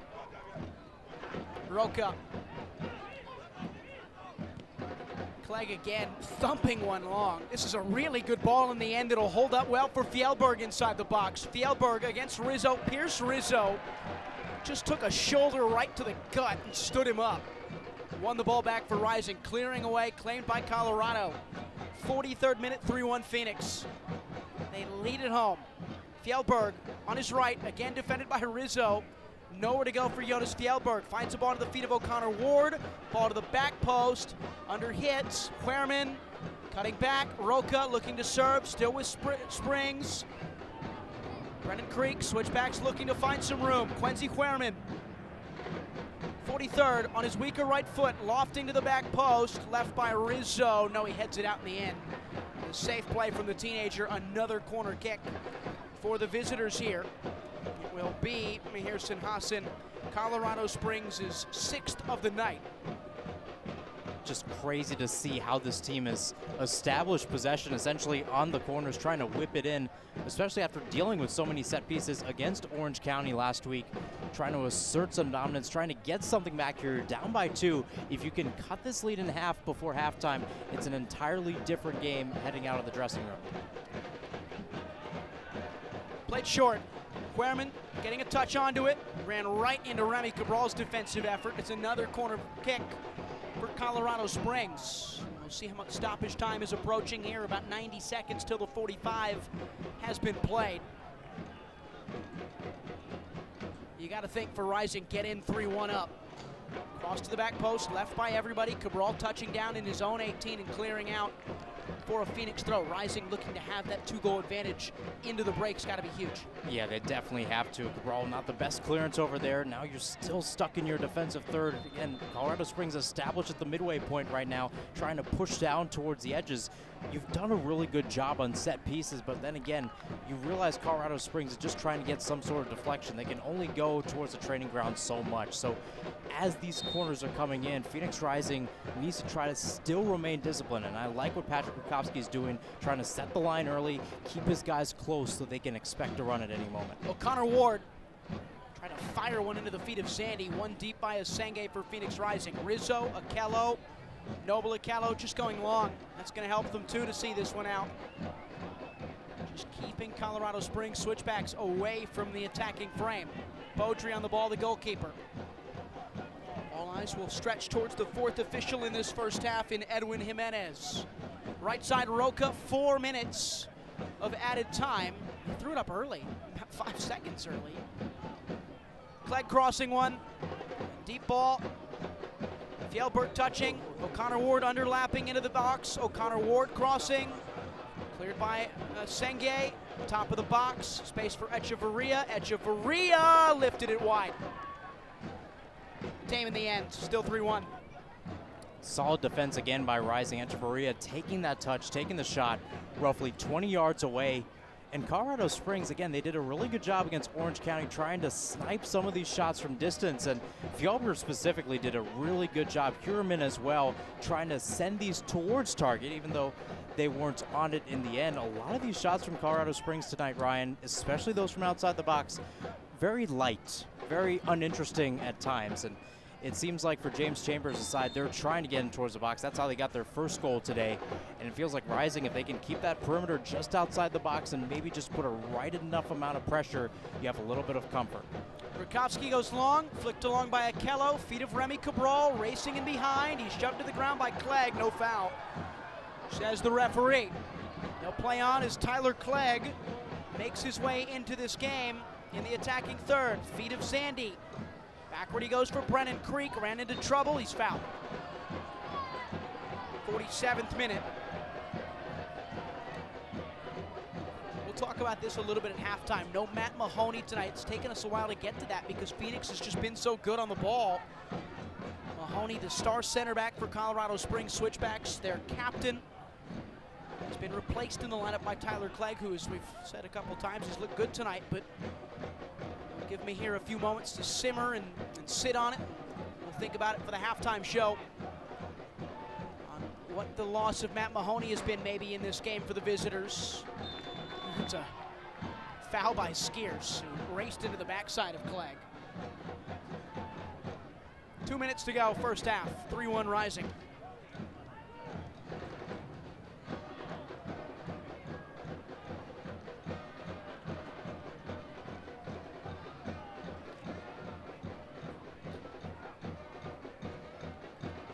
Ball to the back post. Colorado Springs trying to find their way forward. Too heavily hit for Huerman. Is it a goal kick or a throw-in for Rising? Goal kick. Rakowski will take. It's been very interesting to see Phoenix Rising's production in this first half, Ryan. Again, 6 shots, 6 of them all on target, which is relatively interesting to see. This team, again, sometimes struggling to get those shots. They've had those chances, yes, but have they been threatening at times? Well, it's differed from game to game. Passing accuracy, too, 90.7%. Doing a good job at being sustainable right now. Both teams up above 90%, I believe. It's pretty good. Good day of footy. It's favored Phoenix so far. They go long on the goal kick. Cabral heading down. Avievu finding the ball at his feet. Flores towards the touchline. Taken off of it by Huerman. That's a foul. And okay, 45 or so seconds left in this first half. Maybe Phoenix can take one last stab at Adam Beaudry's goal. They will play for the final moment. Flores plays short back for Saint.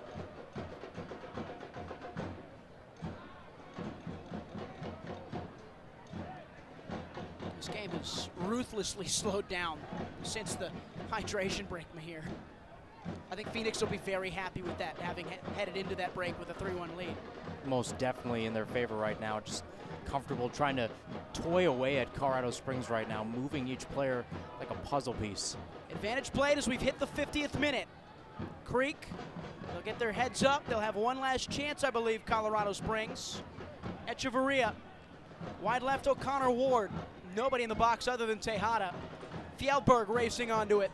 Final kick of this first half. Tejada into the box, nodded away. Avievu took an odd hop. Sacco's run onto it. Isan Sacco will let that one go out of touch. And that will take us to 2 whistles and the end of the first half, which was a flurry for Phoenix Rising.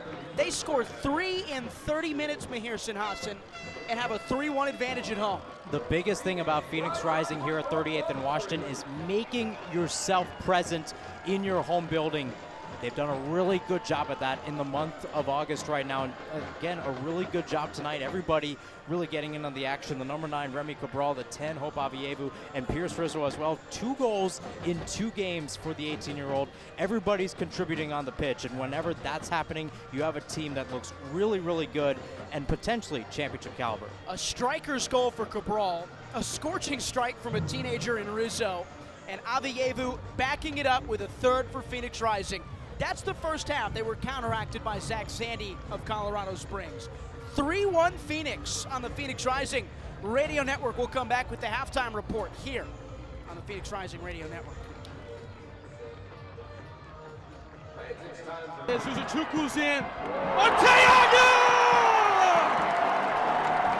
You're listening to Rising Radio, home of the 2023 USL champions. Red smoke! Phoenix Rising, our home! Welcome to 38th and Washington! Stick around for more as our broadcast continues. Join in on the Sports Zoo on your ride home from work with Dave Rooster Bierstein. Join Rooster as he lays down what's happening around sports and makes it clear what's on his mind. Oh my. Catch the day's craziest stories and some of the latest numbers from the sports books across the valley. The Sports Zoo with Dave Rooster Bierstein. Yeah, I think that's kind of a wild option. Weekdays 5 to 6 p.m. on KDUS AM 1060 and on the KDUS 1060 app. Attention all clones. The Jim Rome Show is here for you every day here on KDUS AM 1060. Lots to get done. Welcome to the program. Listen in as Rome dives into the biggest sports headlines of the day. From final scores, player contracts and trades, team prospects, and even a spicy take or two. The Jim Rome Show, 1 to 4 p.m. every weekday here on KDUS AM 1060. That's the trick. Online at KDUS1060.com and on the KDUS 1060 app. James Out West, your home for sports down here in the desert. Join James and Pat the Stat Guy as they recap the weekend and dive deep into the numbers for the NFL, NBA, college sports, and more. That's 5 seasons of 1,200 yards. Player stats, team numbers, and contracts are just the start of the discussion for James and Pat. He started 815 career games. He threw 749 complete games. There's no hiding when it comes to stats. It's James Out West every Monday night from 7 to 8 p.m. right here on KTUS AM 1060 and on the KTUS 1060 app. Each day at work just dragging on. Get your sports fix on the lunch break. Join Chris Schubert and producer Evan live as they give their local perspective on the world of sports. Baseball, football, and basketball. Everything has a home on their plate. It's The Lunch Break with Chris Schubert, live Monday through Friday, 11 a.m. to 1 p.m. on KTUS AM 1060, on the KTUS 1060 app, and KTUS 1060 on YouTube. Buying a house can seem almost impossible, especially today. But with the right agent in your corner, it makes the challenge seem effortless. Hi, I'm Connor Cochran with Good Oak Real Estate, your go-to agent in the Valley. Whether you're buying, selling, or investing, I'm here to guide you every step of the way. Because finding the perfect home shouldn't be stressful, it should be exciting. Call 480-688-3200 today. Again, that's 480-688-3200. Let's have the conversation. Hey Phoenix Rising fans, this is Discount Tire, your hometown tire retailer and trusted partner on the road for over 65 years. We know it can be overwhelming when buying tires, but we're here to help. Our online tire buying guide, Treadwell, makes finding the right tires simple. Just plug in your vehicle, location, and driving habits, and Treadwell will give you unbiased, personalized recommendations based on your needs, not based on price. Inviting, easy, and safe. Just how tire buying should be. Shop tires with Treadwell at discounttire.com. Let's get you taken care of. Now we go back to the field to break down the first half action with the Rising Radio Halftime Report on the Phoenix Rising Radio Network.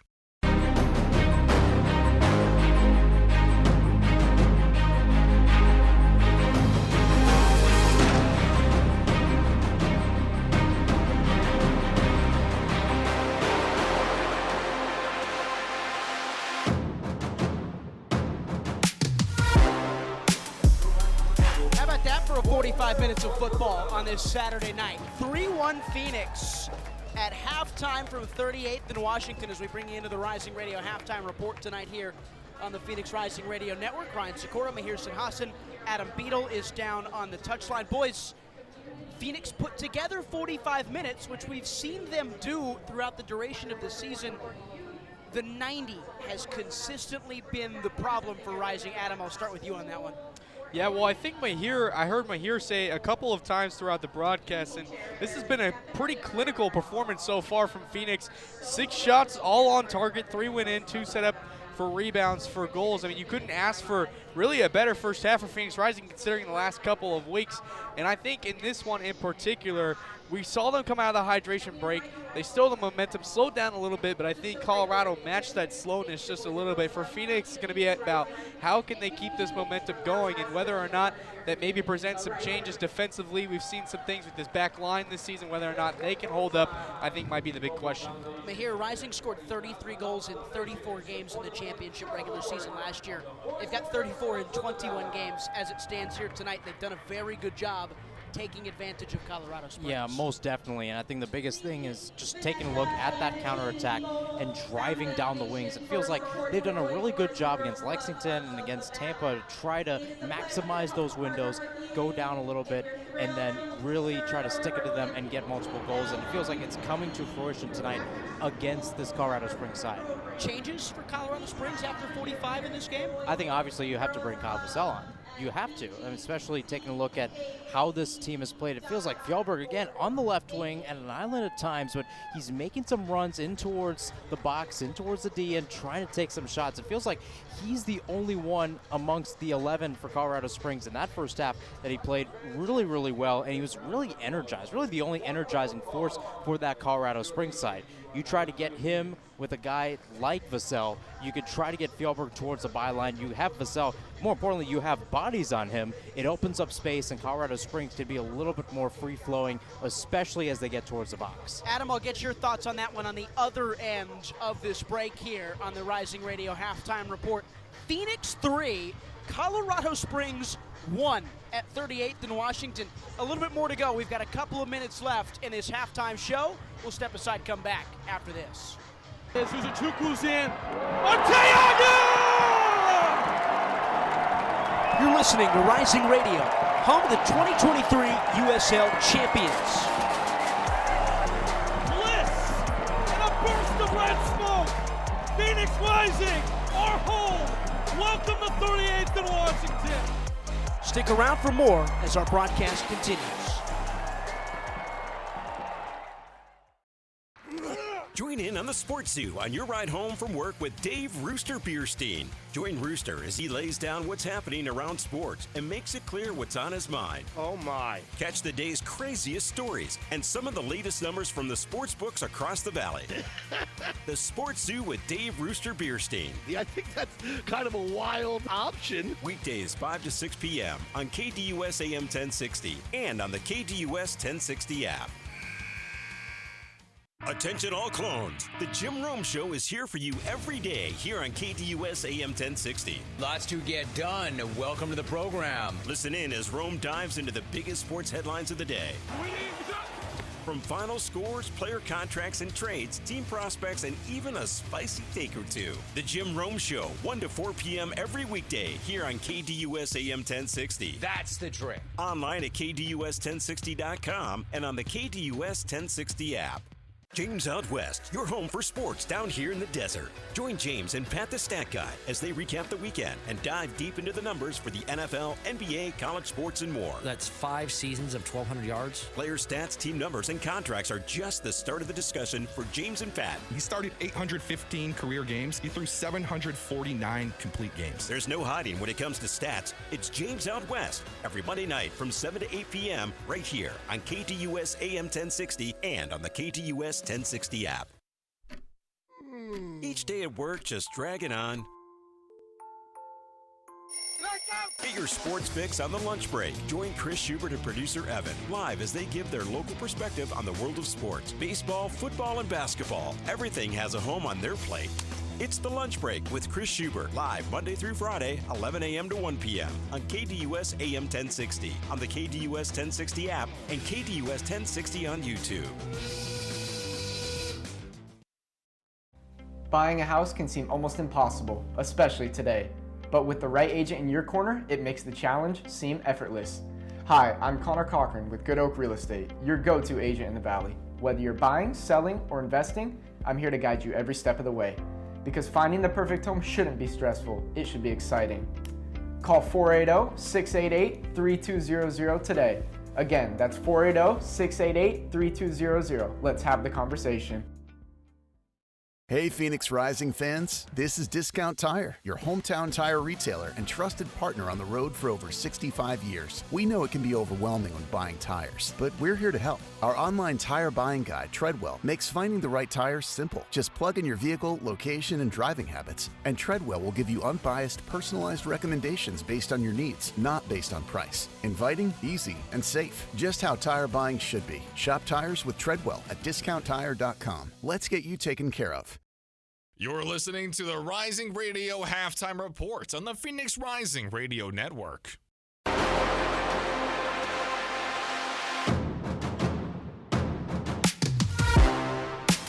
Back here for the halftime report, Ryan Sikora. 3-1 Phoenix lead after 45 minutes in this one against Colorado Springs. Switch back before we went to break. We got Mahir's thoughts on who the substitute should be. Adam Beadle's down on the touchline. Mahir says Kyle Vassell is a must bring on for the away side here tonight. Marco Micheletto is warming up for them as well. Did I see Charlie Dennis warming up for Phoenix Rising earlier on in this half, Adam? Yeah, I think Charlie Dennis was in there. Charlie Dennis was out there warming up. Zion Emmers, I think, was stretching out a little bit. It wouldn't be surprised to see Phoenix making a couple of changes in the midfield. They've done a really good job in this game moving right to left and not so much as left to right.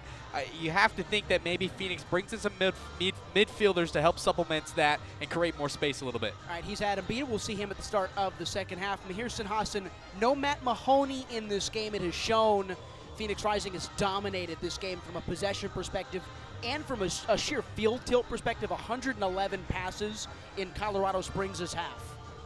Kind of crazy to think about. Something you really don't see often, and the USL Championship. And I think going back to Mahoney and his absence on the pitch, especially that center back position, the most accurate passers at times, outside of the midfielders and the 6s and the 8s, are those center backs. They can distribute it. Sometimes Colorado Springs tonight has done a great job at trying to get to the wings. The problem is they're being too predictable, and Phoenix Rising is getting on the end of it. It's causing so many counterattacks, and it's causing that space right in front of Beaudry to be wide open at times. That's how Phoenix Rising got 2 goals tonight.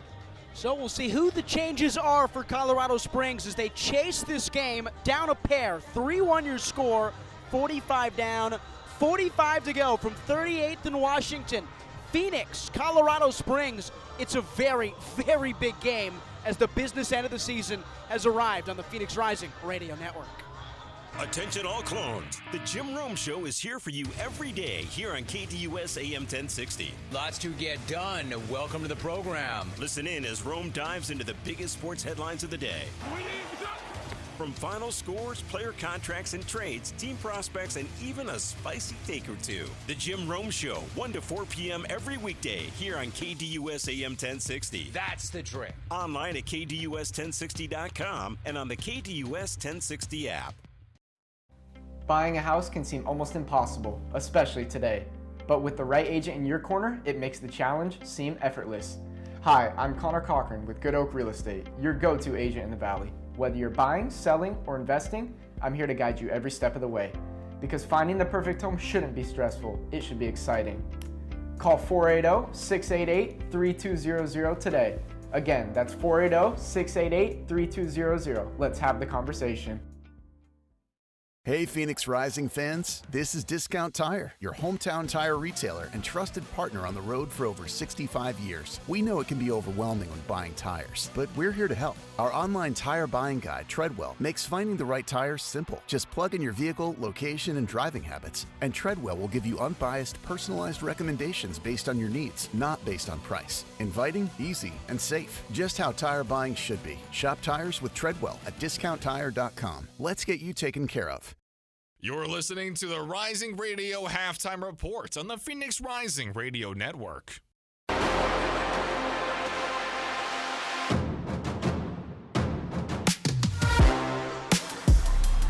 after 45 minutes. Phoenix and Colorado Springs as the second half is getting set. Ryan Sikora, Mahir Sinhasan, Adam Beadle down on the touchline. Adam, we teased it in that halftime report. Charlie Dennis was warming up for Phoenix. It looks like he may be coming into this game, partner.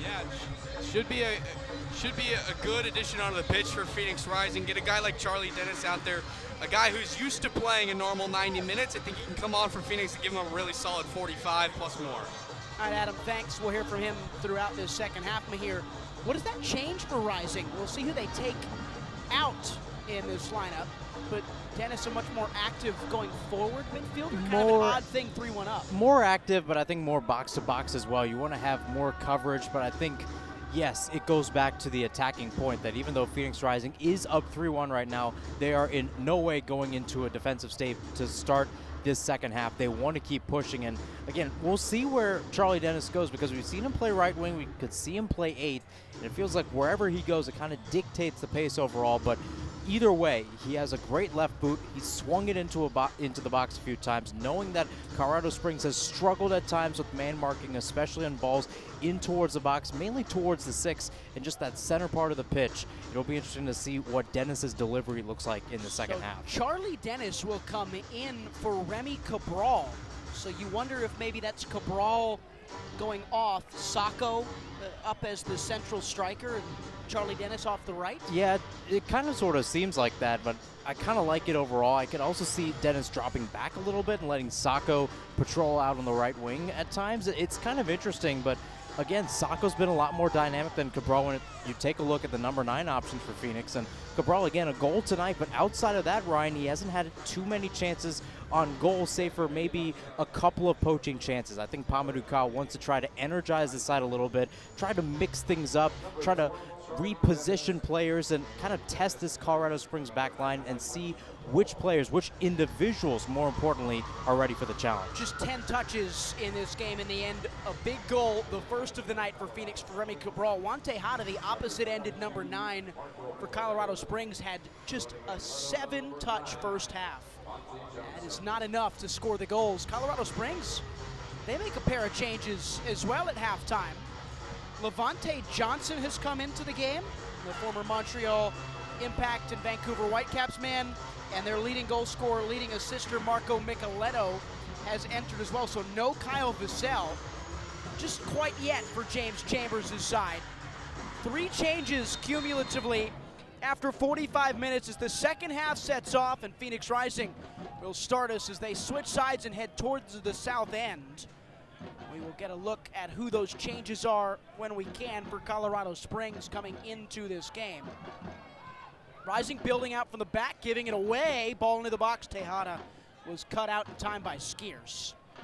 Long ball over the top, won by Colorado Springs switchbacks. And they will look to have a little bit more of the ball to start this second half. Mahir Sinhasan, the first half saw them have an equal share of 50%, but if they want to find their way back into this game, they're going to have possession. And they're starting to really drive those fullbacks forward. Akeem O'Connor-Ward going down the left, and then Rocha going down the right. Those guys are trying to mix and match the pace of Phoenix Rising, who's trying to resettle back into this match, trying to regain some focus, if you will, after basically a 15 minutes from that water break until the halftime whistle, where Rising was just trying to keep possession, wasn't really damaging at times when it came to entering and trying to get some shots off in the attacking third. So Rising also trying to reset their offense. Colorado Springs trying to get to the jump first.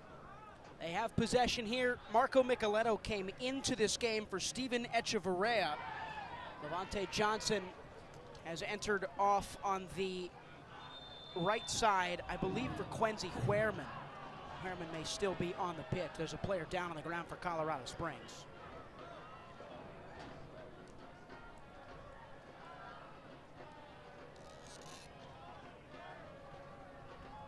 Micheletto will come in almost certainly, Mahir, and play as that creative number 10 for switchbacks. Yeah, most definitely. And again, it's been interesting to see where Micheletto has played this year, because he's oftentimes patrolled the center part of the pitch, something that I touched upon earlier. Colorado Springs has not done a good job at today. But more importantly, he sometimes plays as a 6. So if you will, it's kind of sort of an offensive change for Colorado Springs. But when you have a guy that scored 5 goals this season on the bench, Ryan, you have to utilize him in a moment like this and trying to just make it forward. Again, the 10 in any part of football is very important to the offensive side and just the dynamic of how all of the players interact with each other on the field. And Micheletto's trying to become that field general into the second half. Still stopped here as Zach Zandy is being helped off the pitch by the head official, Thomas Snyder. Zandy's had plenty of injuries in his career. It was Huerman who exited the game for Levante Johnson. So the attacking midfielder and the right winger changed out for James Chambers' side, looking to find something in this one on the road. They are below the playoff line, so they enter this one even worse off than we figured Phoenix would. Rising have shown well tonight. Long ball from Asenge, finds Dennis. Charlie tucking in on his left foot. He's preferred as he darts inward. Charlie Dennis switching play. It's a good ball to find the feet of Damian Rivera. Running onto his right here is Damian Rivera. Damian Rivera striking. A shot was blocked and then cleared. Claimed by Tejada. And back for Fjellberg, turning out of trouble, and backward he goes for Akeem O'Connor-Ward. Fjellberg getting a touch, and they'll switch play on a beautiful diagonal left to right, Mahir. Definitely good for Colorado Springs, opening up the space on the right. They race forward. This is Roca racing toward the box. He finds the room. Whipped wide Johnson. Cross to the back post for Fjellberg. Missed on it. It might hang up for Rakowski. That one was weird. Fjellberg looked to sting it slow and hard. And it ends up bouncing high into the air off the ground on target for Rakowski to parry away. It's another corner kick for Colorado. Smart play by Rakowski there. Able to watch the ball. Again, it's helpful that it's night outside. You're able to see it, and you're able to just poke it over the bar there. Some good vision by Phoenix's goalkeeper. Remember, he had that double save in the first half. He performed well for a Rising side that have conceded just the one in this game. Corner kick comes in from Micheletto, cleared away by Sacco. And O'Connor Ward will leave it for Brennan Creek, the busy midfielder. All the way back for his goalkeeper, Adam Beaudry.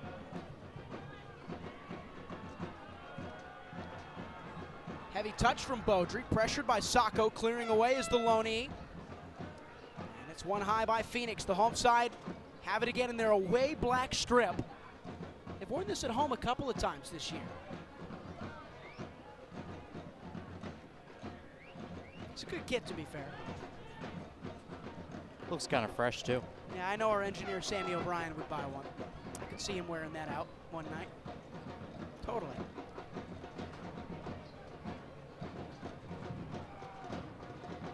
I mean, here, no offense, not so much you or I.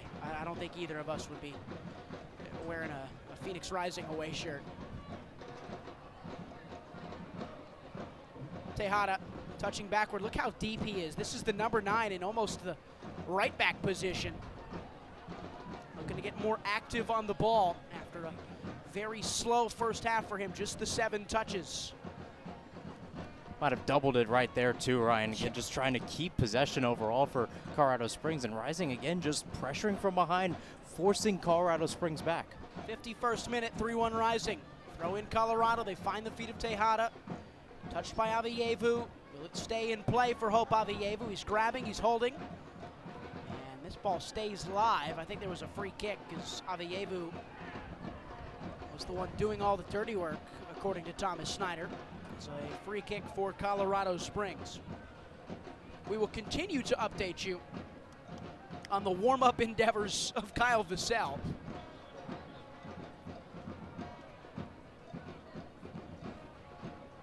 Who has spent probably more time warming up than any player I've ever seen. He is 32, he's old, but I don't know if it's that. Good ball over the top. Colorado Springs racing onto the ball, looking to find it is Tejada, cut out by Flores, given away by Daniel Flores. Roca driving toward the box. Flores blocks it off his backside. Skeers won the 50-50. Dennis will clear for Phoenix, and Rivera will look to latch on to the end of it. Won by Clegg. Rivera cleaned it up. Only as far, though, as Brennan Creek for Colorado Springs switchbacks. O'Connor Ward, Micheletto, and fouled by Asenge. Free kick, Colorado Springs, 30 yards away from the goal mouth of Patrick Rakowski in the 53rd minute. And that's what Micheletto can do, just try to work his way into the match, playing into that left half space, just trying to create some sort of chance for Colorado Springs. Standing over the ball right now, he's going to continue to have possession in his favor and for his team in general. He'll take the set pieces too. The Italian played last year for New Mexico United's #1 seed in the regular season side. Was probably a part of the biggest, or a couple biggest, off-season in-league moves as he went from the reigning regular season Western Conference champs to the eventual champions of the USL Championship playoffs in Colorado Springs. His right foot is deadly. There's a player down on the ground. The physio will come out for switchbacks. That's Stephen Upham. Trying to get a good look on who it is. I think it's Zach Zandy again.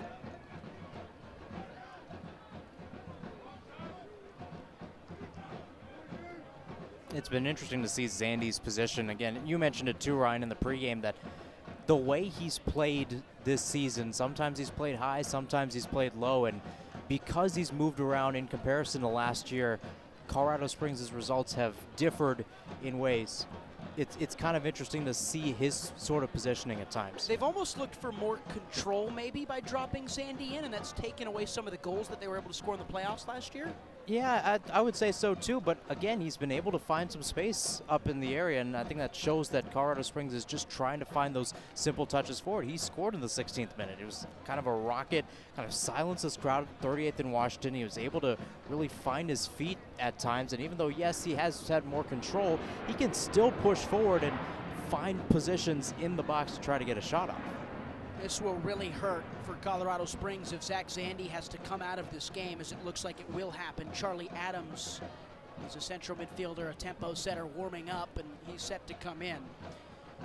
Zandy, 5'6", a little magician as far as this league can go. When healthy, there aren't many players better at controlling a game than the number 10 for Colorado Springs, but he is coming into this season, only played 35 times the last 3 years. That's about a third of the available games. He's been very available this year, played in 17 of the club's 19. But he will exit stage left as Charlie Adams will enter, the former Las Vegas Lights FC Tulsa midfielder. Made his name with San Diego Loyal in this league. He'll come in as they swap the armband onto the arm of a new name. And now Micheletto will get his free kick off here in the 56th. It stung well. Rakowski can only parry it over. That's tricky from the Italian. And he's earned a corner kick out of it. That was the best shot Colorado Springs had outside the box today, Ryan, by far, and it just creates another chance for the visiting side to create another opportunity close towards Rising's box. Micheletto will raise his right arm to the sky, move some warm-up cones out of the way. With perfect precision, mind you. His yellow boots will step up and swing one in with force, headed away by Skiers.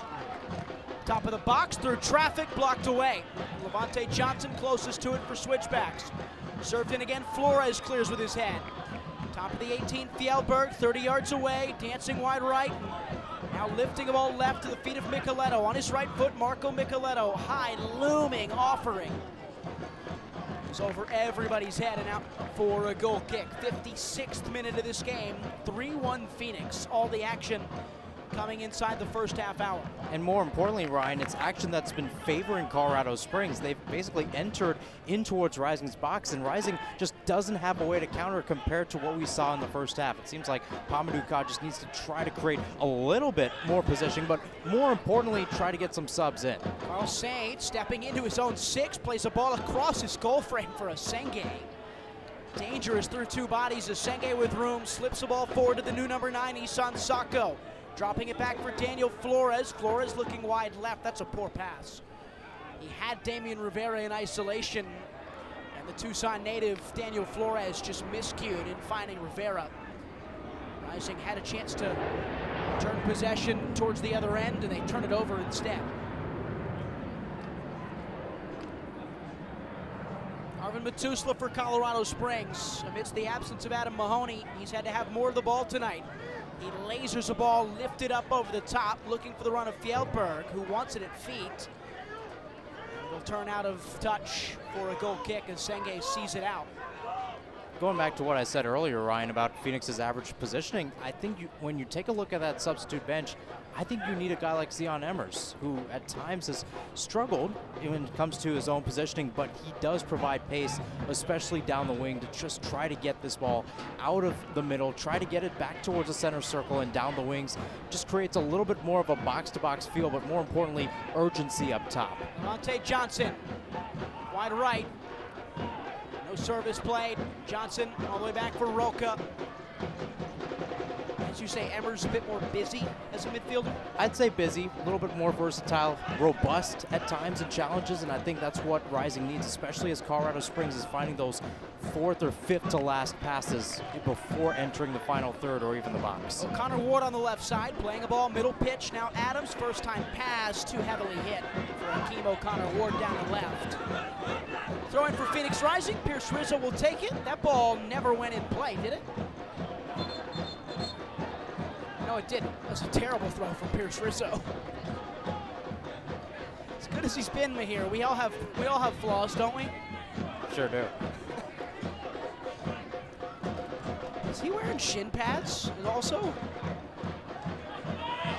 He looks like he's wearing those old Nike Elite socks.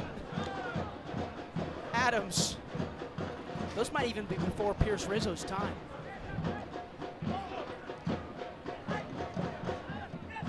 Matusla stepping into the attacking third. Wide for Akeem O'Connor Ward. On his left, now his right. Blocked away by Rizzo. Ward gets it back. Spinning free. Adams coming in. Dennis into the challenge. It's hefty. And Rising win a goal kick out of it. Charlie Dennis is back up on his feet, cut socks and all. Grizzled veteran of this Rising group.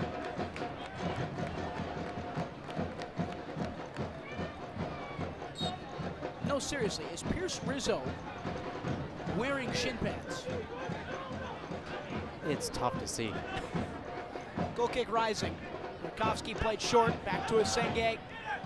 Senge skipping a line long, looking for the run of Sacco, being handled well by Matusla. Referee says that's well within the rules of the game. Well, it's at the feet of Adam Beaudry. Tonight we're on Phoenix Rising's radio network as well as KDUS AM 1060, so we will pause for 10 seconds to let stations identify themselves here again on the Phoenix Rising radio network.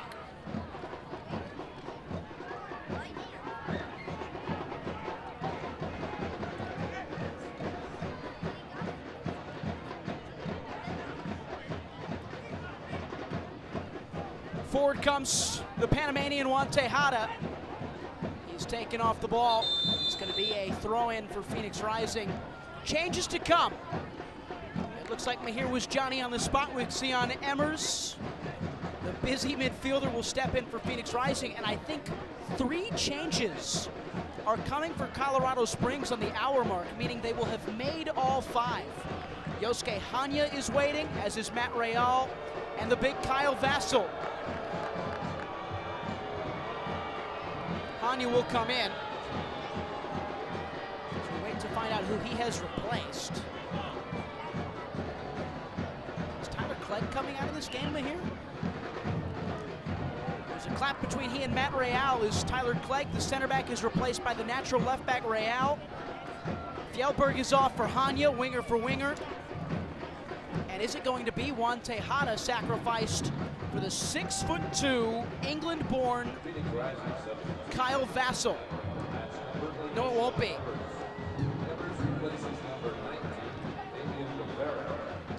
Sion Emmers has come into the game for Damian Rivera. So the curious case of the tactical conundrum Pamadou Ka has put on display tonight continues for Mahir over here to my right, who's busy scratching names and numbers out of his notepad. We will get you a full update on all 4 substitutions that were just made as Sacco rips through the backside of Matt Real. 62nd minute, still 3-1 Phoenix Rising, 16 minutes in to this second half. Vassell, Hanya, Real on for Colorado Springs. Emmers on for Damian Rivera for Phoenix Rising. Real has replaced the center back in Tyler Clegg. Hanya replacing Jonas Fjellberg. Tejada is combining up top with Kyle Vassell.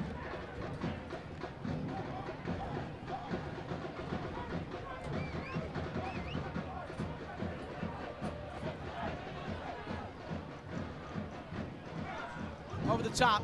It's a good ball in for the fresh substitute, Hanya. Dealt with by Asenge, couldn't keep it in touch. Who'd it go off of last? It went off of Asel Asenge. Colorado Springs will have a throw. O'Connor Ward will take it. JP Skiers barking orders. They played short Tejada. O'Connor Ward getting it back. Serving a ball in, up for the head of Vassell, left for Levante Johnson. He left it to go, and Emmers comes in. That ball stays in touch. Emmers is out of the play. Johnson's raced into the box. Tricky winger, cutting back, clipping up. Vassell's attacking it. It's over the bar. He tried to put a big body through Pierce Rizzo, and the teenager held his ground just long enough to force Kyle Vassell into an awkward spot. Goal kick, Phoenix Rising, still 3-1, 64th minute. Even for a guy like Vassell, it's tough to get a shot from the back post. Very tight angle, and Rakowski again holding his line as well. That ball had to be perfect. The header had to be perfect. And again, Pierce Rizzo doing enough to just force him enough towards the byline, shade him away. That's all you need sometimes. Brennan Creek is the name who came off for Kyle Vassell. So they swap out one of their midfielders for a big number 9. Just wonder how that changes not only the shape but the style of play for Colorado Springs. Heavily hit, finds its way to Akello in midfield. He's got space to attack Noble Akello. Wide it goes for Pierce Rizzo in the attacking third. Phoenix could find a fourth and maybe put this game to bed. Maybe, because you never know with Phoenix Rising. But in the 65th, Saints sends one wide. Flores at the feet of Emmers, who looks to have taken up a natural left-sided position like for like with Rivera Mejia. Yeah, it seems like it so far. You've got two box-to-box midfielders playing higher up the pitch right now. It's going to cause Rising to essentially move their lines the way they want to, but they have to play high up because they're the ones controlling the pace and controlling the positioning where the ball is on the pitch. Emmers using his body to push the ball back into his possession. Feet of Skiers, now Avayevu, Dennis, backward, Saint. Steady staccato of rhythm for Phoenix Rising, up 2 goals. Avayevu finding the feet now of Sion Emmers, the Belgian, bracing his way into the box. Avayevu dropping a body, laying along, Noble Okello! High, and it was blocked on the way through, still with Phoenix Rising. Thought that one had gone out of play. Feet of Dennis, and now Skiers, JP Skiers. We talked to him in the midweek. He's become a new vocal leader for Phoenix Rising in the absence of Churro Margarita. Second year with the club. He's holding it down as the holding midfielder tonight. Avayevu outside the 18, 2/3 of the way through this game. Rising with it, Emmers on it, and Saint, and Flores, and Skiers, and Mahirson Hassan. Phoenix Rising finding more of the ball now in this game. Rakowski under pressure on a poor back pass. Has to just smack that ball into Rosette.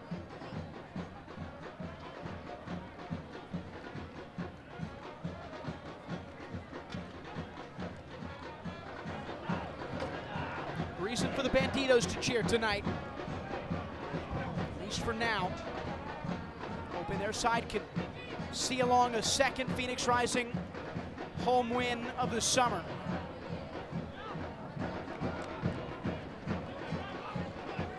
Is Senge.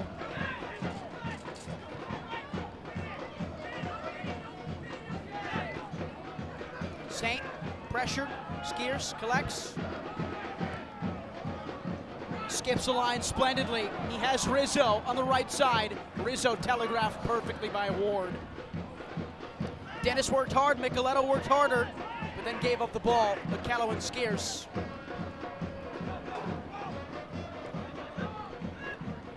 Love how Phoenix Rising's moving the ball right now. Okello and Skiers essentially checking back into a double pivot. They're working well with the Senge and Saint, essentially creating a square in the middle part of the pitch. Rising just trying to create that possession, starting from the back, build out of the back, and again, toy with Colorado Springs to try to get some chances and kind of sort of create a window. Skiers, head up, finding feet of Dennis. He smacks one off the shin pads of Matt Real. James Chambers, the head coach for Colorado Springs, hands on hips in an all-black outfit. He has exhausted his substitutions tonight. He will stop play to check on Daniel Flores. It was Flores in the Tampa Bay game last week that had to get substituted off with what appeared to be a little bit of an injury concern. There were question marks on if he would go in this game tonight, but perhaps the sheer adrenaline of having a home game in your home state for the first time in your career got him up in the morning and he was ready to go. His whole family in attendance, the physio Greg Spence tending to him. Phoenix have got a couple of changes still to make here, 69th minute. It's definitely interesting to see how the depth of Phoenix Rising is going to play out here because, yes, they've subbed in Dennis and Emmers to basically give their wingers some rest.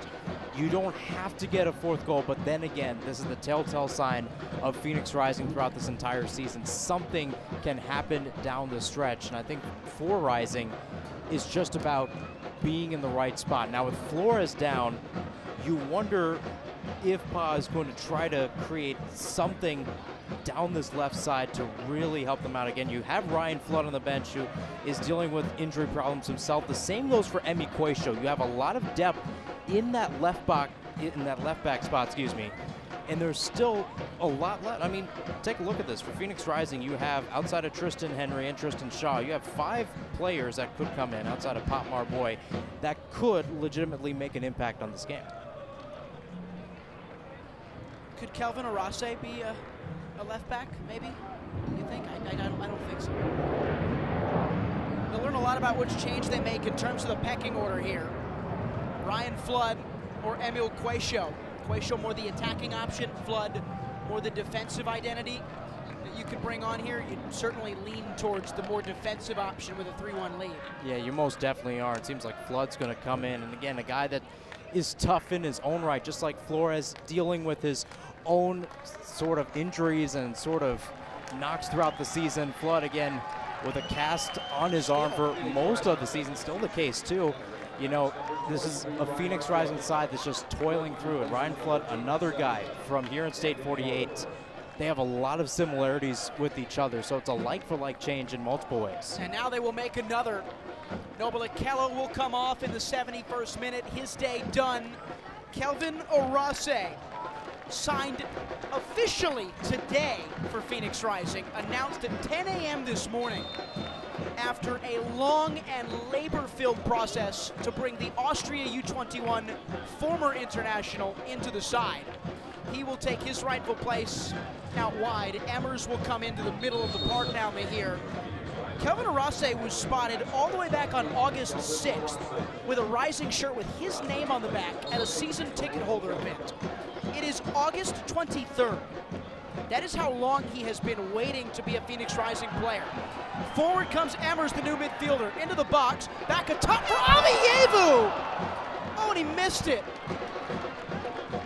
It was clearly a chance for Hope Avievu and an agonizing miss from the number 10. Beautifully created by the run and the carrying of Emmers, and Avievu could not put it to bed. Just so close for Phoenix Rising, but what a chance overall for a team that was looking for it. I mentioned it earlier, as Emmers just bustling down the wing, nearly had the ball played towards Avievu. Vassell on the ball. You know, there was a moment when that Emmers ball came in me here. I thought it was going to be Kelvin Arase on the end of it. Chance to pick the head up. Deeper lying midfielder is Roca. Cleared away by Phoenix. Arase pressing onto it. Matusla keeping it for Colorado. Kelvin Arase, 5'8", 140, 26 years old, Nigerian born. Immigrated to Austria. Played for Rapid Vienna. And a couple of Europa League appearances over the course of his career.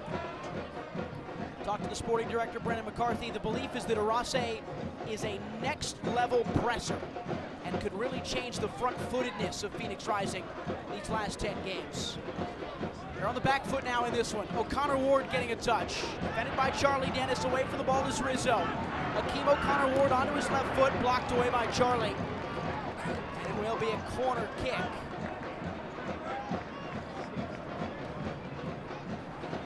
Colorado Springs have had many chances from these corner kicks. And again, Marco Micheletto running over towards the corner flag to try to take it overall. Swinging the ball into the box has been his biggest quality. Again, something he did really well in New Mexico, just trying to get the pace, trying to go direct too. 10th of the night for switchbacks. 73rd minute, Micheletto serving. Big bodies in the box, it's headed away. Drop down for Roca. Aiden Roca looking for room. Up to the back post for Real. Furthermore by Skiers. Vassell keeping it in touch for Colorado Springs. Akeem O'Connor Ward whipping wide. Roca again. Levante Johnson turning with room. Levante Johnson clipping in. Matt Real's header is wide. Goal kick Rising. The center back soaring up, but skipping it shy of the first post. And we will have our hydration break in the 74th minute. Adam Beadle is down on the touchline. Adam, you've been able to kind of sit there and observe in this half. Colorado Springs has controlled much of the second half tempo-wise, but nothing really threatening for Phoenix. No, and that's really a credit to Phoenix's back line for holding their own. You can kind of see as some of them are walking off the pitch, especially Pierce Risley. You got to think this is a kid who's just getting acclimated to playing professional soccer. He's got his hands on his hips as he's walking over, looking a little gassed, but Phoenix, I think some of the changes they're making, bringing on some fresh legs, can help them move the ball a little bit more, pick up that tempo, and especially Kelvin Arase, you talk about him, and the pressure that he can bring, putting it on this Colorado team, I think could be crucial these final 20 25 minutes down the stretch. Adam, thank you. Mahir, Phoenix has made 4 changes. They've made them in 3 different usages, but one of them was at halftime, so they do have one more instance to still use a sub if Rizzo continues to be a little labored, as Adam Spotley sees down on the sidelines. This game now for Phoenix Rising, you have to think you can't let Colorado Springs get a second and make this really tight.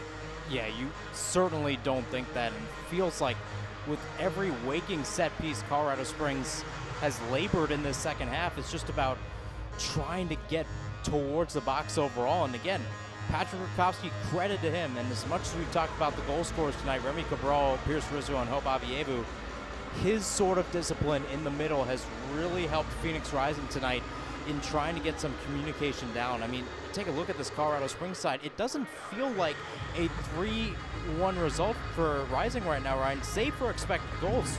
Colorado Springs, more shots, 4 shots on target, 7 shots within the box, 20 touches in the opposition box as well. They're spreading the ball around. They're trying to find that final pass, and it seems like they're almost getting to Rakowski. So right now, again, Colorado Springs has had their chances, but Rising is just about closing it out in these final 15. Switchbacks, twice as many touches in the opposition box as Phoenix Rising tonight, who scored all their goals early, did Phoenix. 6th minute, 11th minute, 26th minute. Zach Zandy in the 16th for Colorado Springs. Rising with a long huddle after the whistle was blown from the referee. They will retake their place on the pitch. Oh, to be a fly on the wall in that conversation from Pamadou Ka, trying to take his young team, the youngest in the league when adjusted for minutes played, to 3 points and stay above the playoff line. Rising have a goal kick on the restart, 77th minute, 9:15 local time. Here at home for the first time in a couple of weeks after a summer that saw Rising stay far, far away from the 38th and Washington complex. After the month of May, Phoenix played 5 games at home through August 16th. They will have 7 of their final 10 games from here on out, including this one, right here in Phoenix, Arizona. Foul on Asenge as he held up Vassell. Free kick, Colorado Springs. Ryan Sikora, Mahir Sinhasan. Oh, what a 3 points it would be for Phoenix Rising. It would send them skyward up to 6th in the table. As it stands, Mahir, as well, maybe more importantly, 4 points clear of the playoff line, which they are currently preciously dangling above. It's been a battle. It's been a battle, Ryan, to see this team just try to keep their spot. And even though they've had drop points here at 38th and Washington and on the road, they've still weathered the storm. The question is, can they find brighter days? And brighter days could come tonight. Big Vassell turning away, losing the ball though. Emmers, Arase, Kelvin Arase taking his touch wide. He's got Charlie Dennis, 78th minute. Dennis flicking back post for Ryan Flood! It's a fabulous 4th for Phoenix. It's Kelvin Arase creating, Charlie Dennis serving in, and Ryan Flood firing home for a 4th. Let the red smoke fly. Insurance north of the airport tonight on Saturday, August 23rd.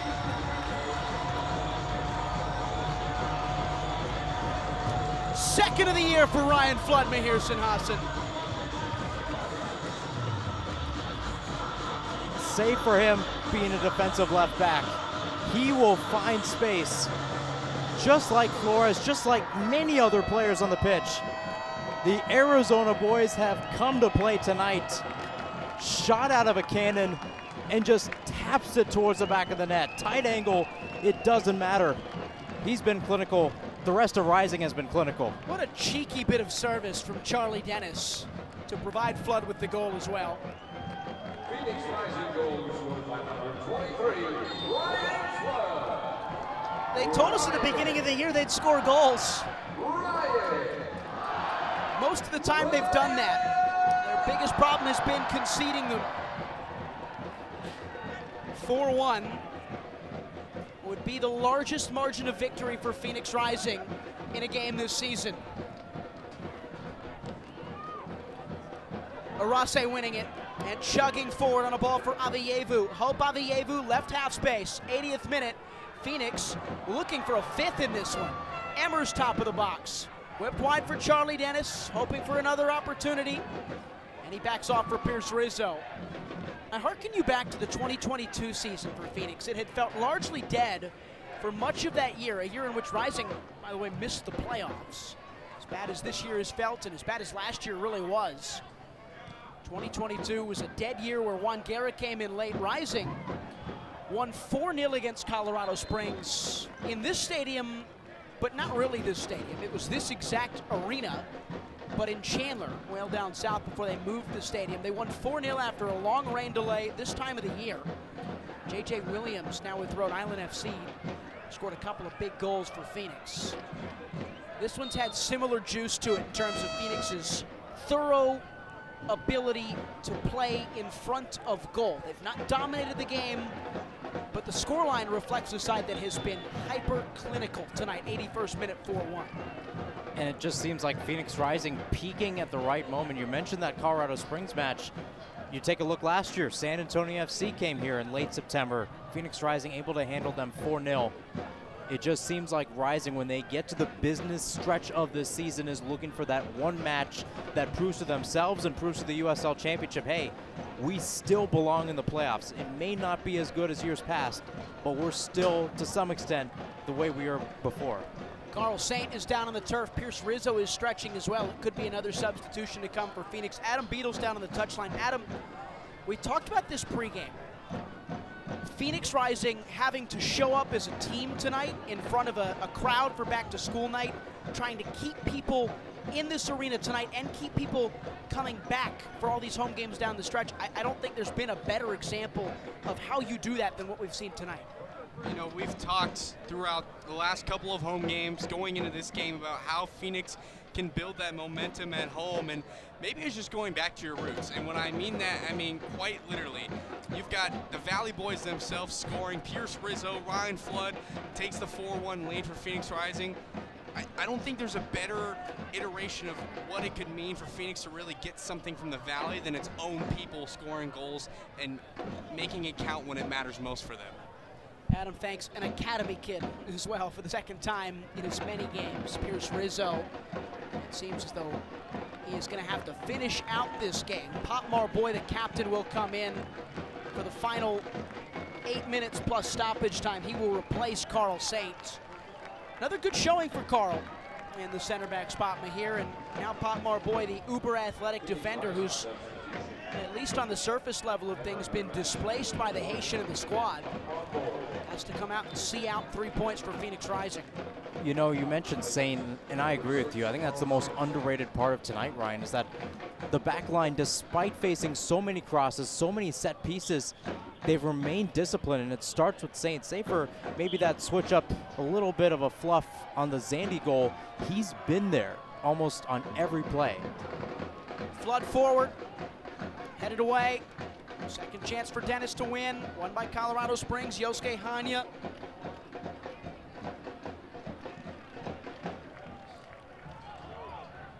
Throw in Phoenix. For what it's worth as well, Mahir, you look at Rising the last couple of months, ever since June 14th, after that dominant win against Orange County right here at 38th in Washington, just one league win in their last 8 games. The struggles have been real for a side that's taken just 6 points over the last 2 months. This is as good of a response as you can give. It certainly is, and it feels like a Phoenix Rising that we haven't seen in a while. I mean, especially here at 38th in Washington, I'd say since the Monterey Bay match. But even at that point in the match, it was still 1-0 Phoenix Rising, and guess who scored in that one to get the insurance? Ryan Flood. It just shows you that Phoenix Rising, when they're clicking at the right moment, can get everything working in their favor. And again, Pamadou Khan talked about this. We played it in the pregame, is that their offense is getting better. You know, you go from 0 shots on goal against Lexington to a goal against Tampa Bay, you're starting to create that window. And again, it's the focus, it's the mentality. That's what Pa and the entire squad have been a little bit disappointed about, taking a look at this business schedule. And he's still getting on his players for trying to press and making sure passes are all right. That's a sign of a good coach. That's a sign of a good leader. And for Phoenix Rising, that's what they need to try to get into the playoffs and push forward. Ka has been much maligned, and probably fairly so, for some of his harsh natures and some of his stern talking that I think he can provide to people in trying to be blunt in the world. But he will have a big, bright, booming smile in this postgame. Sacco crossing in, Arase at the front post. Had a tap in that he couldn't score. Cleared away by Colorado. Potmore boys sweeping up for Phoenix. Pamadou Ka, in his first season with Phoenix, he's got a winning record if you count for shootout wins, which most websites do officially at least. But it has felt at times tough this year for him to imprint his name and his nature on this Phoenix Rising club that has really only known one direction the last couple of years. And again, a harsh man with a bright soul at the same time. His smile will gleam across the press room tonight. I encourage you tomorrow morning to open up the club's YouTube page and watch that, because you will see a happy Pamadou Ka tomorrow morning. As this team now needs to know that results must continue. Skiers heavy touch over the end line, 86th minute, 4-1 goal kick Colorado.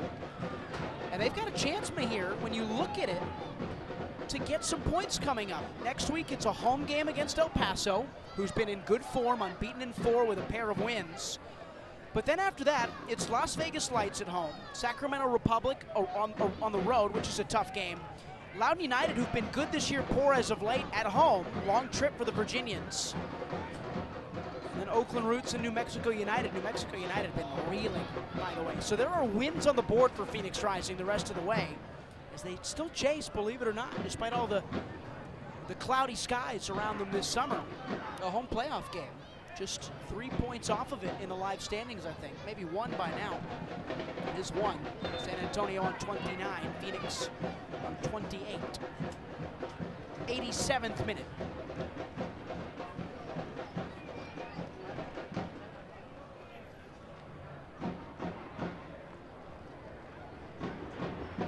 Rising's, again, biggest margin of victory this year, 4-1 as it stands. It would be their second time in all competitions getting a win with 4+ goals. Go back to that 5-4 barn burner against Texoma. It is the club's, Mahir, third time this year scoring 4 goals in a game. At least they didn't concede 4. Yeah, that's true. They have conceded 4 on 4 occasions this year, I believe.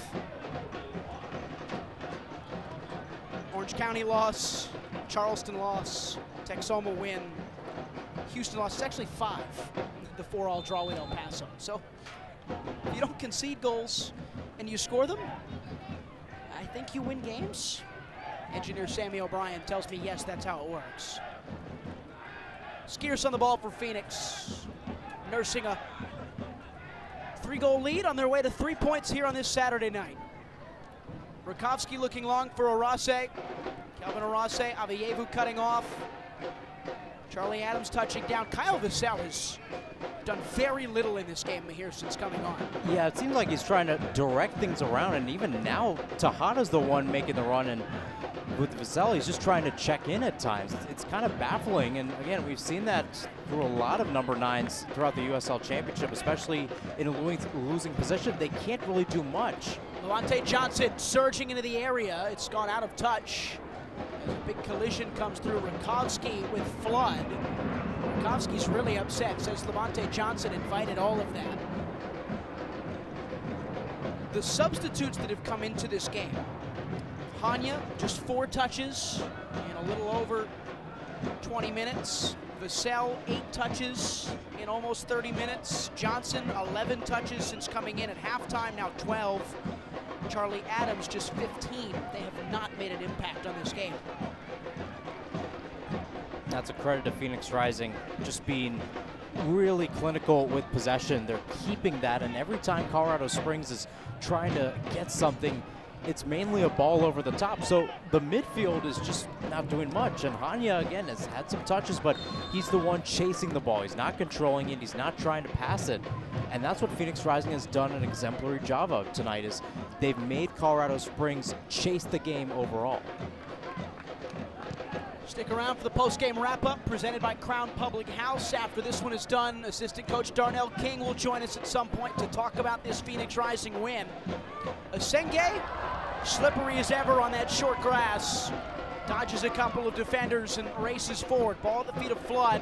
And now Arase, ducking, diving, swagger as ever. He's got a little something to him with his step.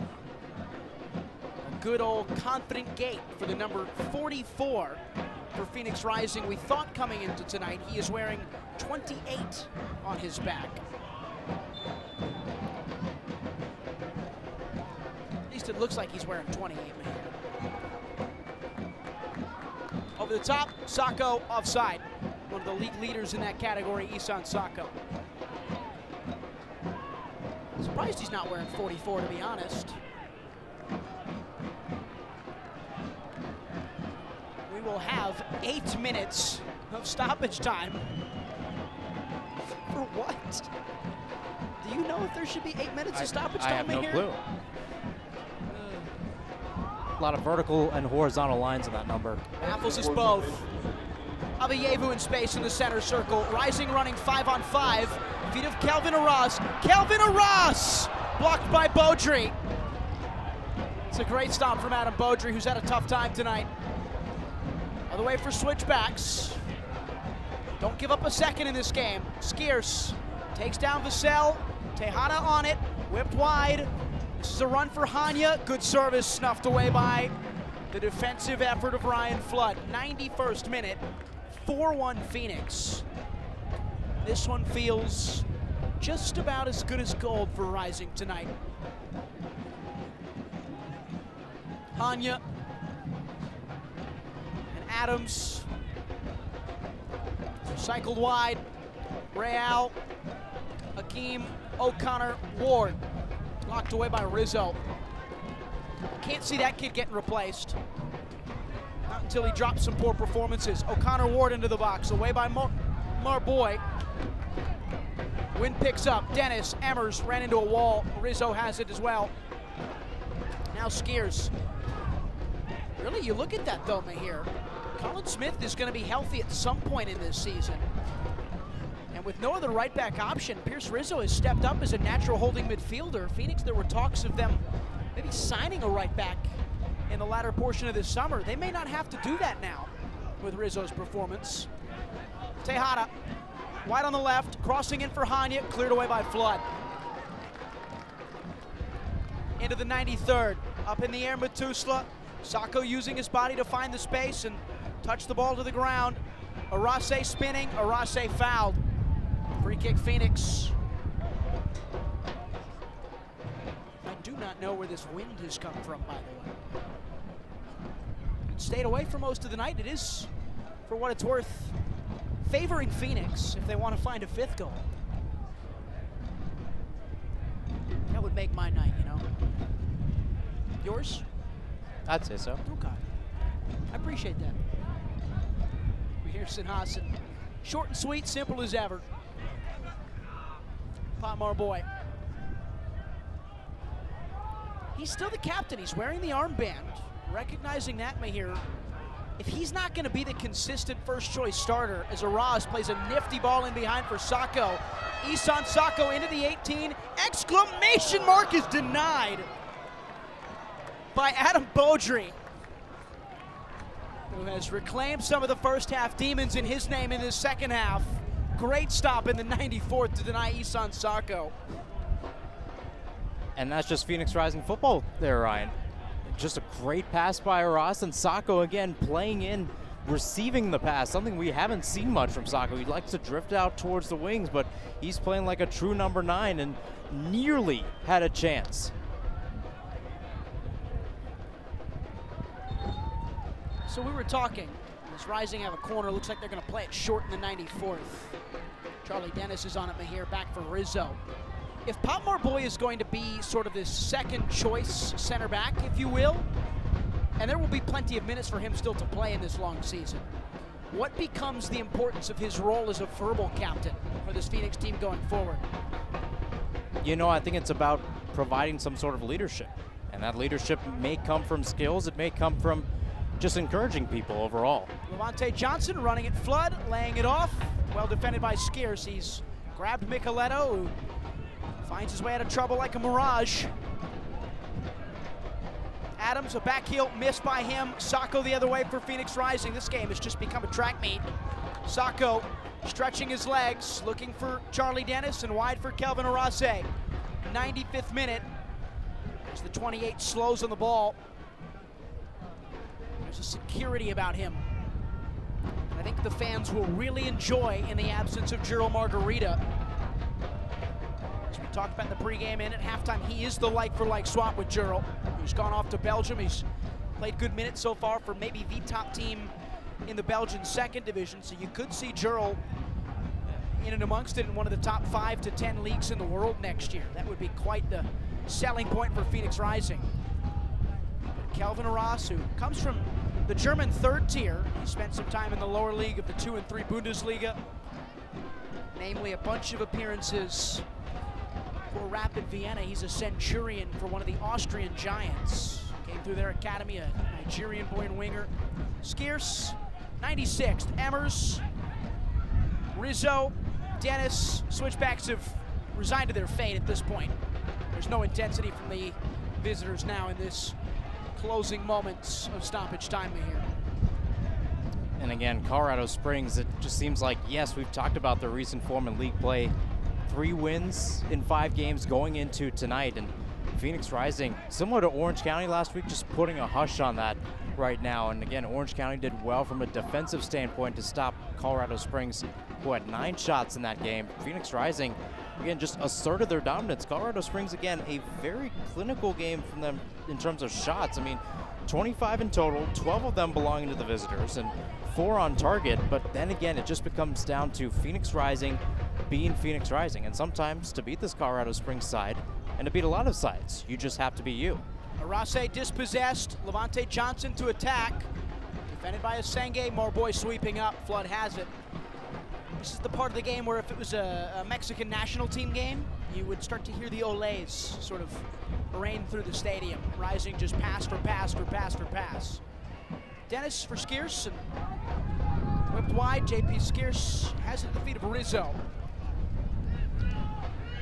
The big talking point we made at halftime, partner, Phoenix has been good at putting together 45-minute performances, not the 90s. You get the 90 tonight. Now can you turn that into 180 and back it up with another strong showing next week and a result to boot? I think they can. If they play the way they did today, just coming out and being energized, I think that's the biggest thing. They waited 45 minutes to do so against Tampa Bay. Lexington, it was almost invisible. You can really show up and show out because you have the attacking quality now that wasn't really the case in 2024. And now you're playing an El Paso team who, yes, is above you in the table, but you drew them once in league play. You drew them twice in 90 minutes, beat them on penalty kicks in the Jägermeister Cup. It's possible because there's so much parity in the Western Conference that as long as you have a surprise 3 points go your way, which is not going to be the case tonight, but a massive opportunity next week, much like a bunch of these 6-pointers in the Western Conference for Phoenix Rising, you can have a lot go your way, and just 6 points, and all of a sudden you're in comfort zone. Rakowski up top for Dennis. We're into the 99th minute. 4-1. And the word of the day tonight, comfortable. And that is probably a word that has yet to be spoken on these airwaves in 2025. Referee sees the tea leaves. He blows the whistle early in a 4-1 Phoenix Rising win. They get 3 in the first 30 minutes, and they see this one out start to finish, Mahir Sinhasan, over Colorado Springs Switchbacks. We were looking for a 90-minute performance tonight from Phoenix Rising. We definitely got it from the side that was just going back and forth and wanting to do something. It just felt like as soon as one goal came, they were looking for the second, and that's how the first 33 minutes played out. But then again, their defense, their back line, and Patrick Rutkowski in goal were able to recollect. Even though Zandy was able to put in that goal, made it a 2-1 lead for Phoenix Rising. Again, we've talked about 2-0 being the toughest lead to have in football. It bit them against Birmingham, almost bit them today, but credit to them. Just an all-around splendid performance for this Phoenix Rising side that just continues to try to get some energy. And again, you take a look at the fans that are exiting the concourse right now. They must be pleased as well, because this is a team that they want to see. This is a Phoenix Rising side that we saw in the 2010s. Taking a look at the banners in the northeast corner, the most left one, the USL Championship in 2023. If Phoenix Rising can play like that, they can definitely contend for a second. 3 points that is surely sizable will almost feel like 6 tonight as Rising take the tiebreaker against Colorado Springs, step up to 28 points from 21 games in the Western Conference. As it stands, they're 6th in the table, 1 point off a home playoff spot, 4 points clear of the playoff line. In a 4-1 win tonight, we will break it down. We will hear from assistant coach Darnell King in the postgame wrap-up presented by Crown Public Health. Phoenix Rising rolled to a romp of Colorado Springs here tonight on August 23rd. 4-1 your final score. We'll have the postgame coming up here on the Phoenix Rising Radio Network. Uzuchukwu's in. Arteaga! You're listening to Rising Radio, home of the 2023 USL champions.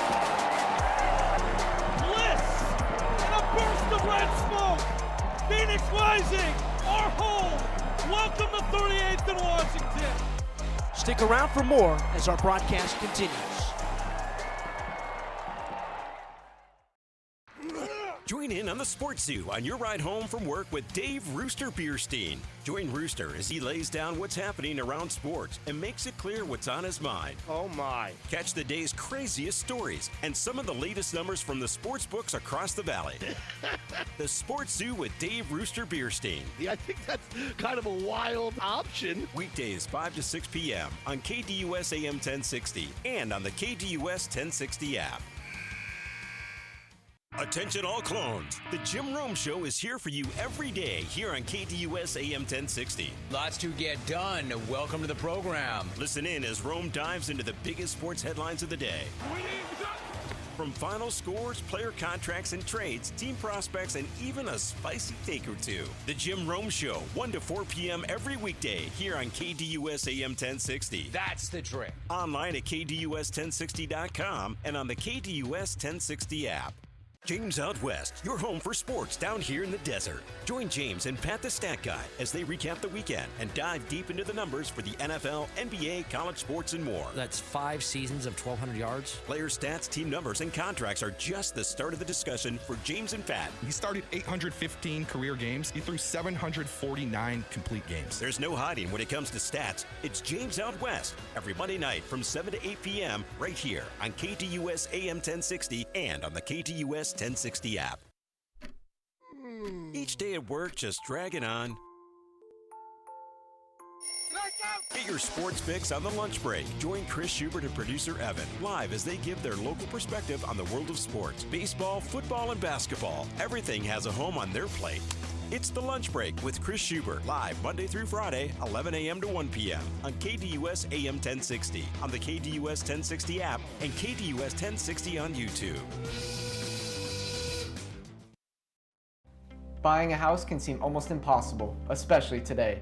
But with the right agent in your corner, it makes the challenge seem effortless. Hi, I'm Connor Cochran with Good Oak Real Estate, your go-to agent in the Valley. Whether you're buying, selling, or investing, I'm here to guide you every step of the way.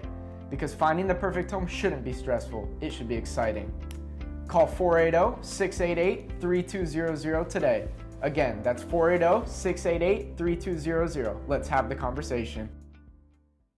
Hey Phoenix Rising fans, this is Discount Tire, your hometown tire retailer and trusted partner on the road for over 65 years. We know it can be overwhelming when buying tires, but we're here to help. Our online tire buying guide, Treadwell, makes finding the right tires simple. Just plug in your vehicle, location, and driving habits, and Treadwell will give you unbiased, personalized recommendations based on your needs, not based on price. Inviting, easy, and safe. Just how tire buying should be. Shop tires with Treadwell at discounttire.com. Let's get you taken care of. Time for one last kick of the ball on tonight's match. It's Rising Radio postgame wrap-up on the Phoenix Rising Radio Network.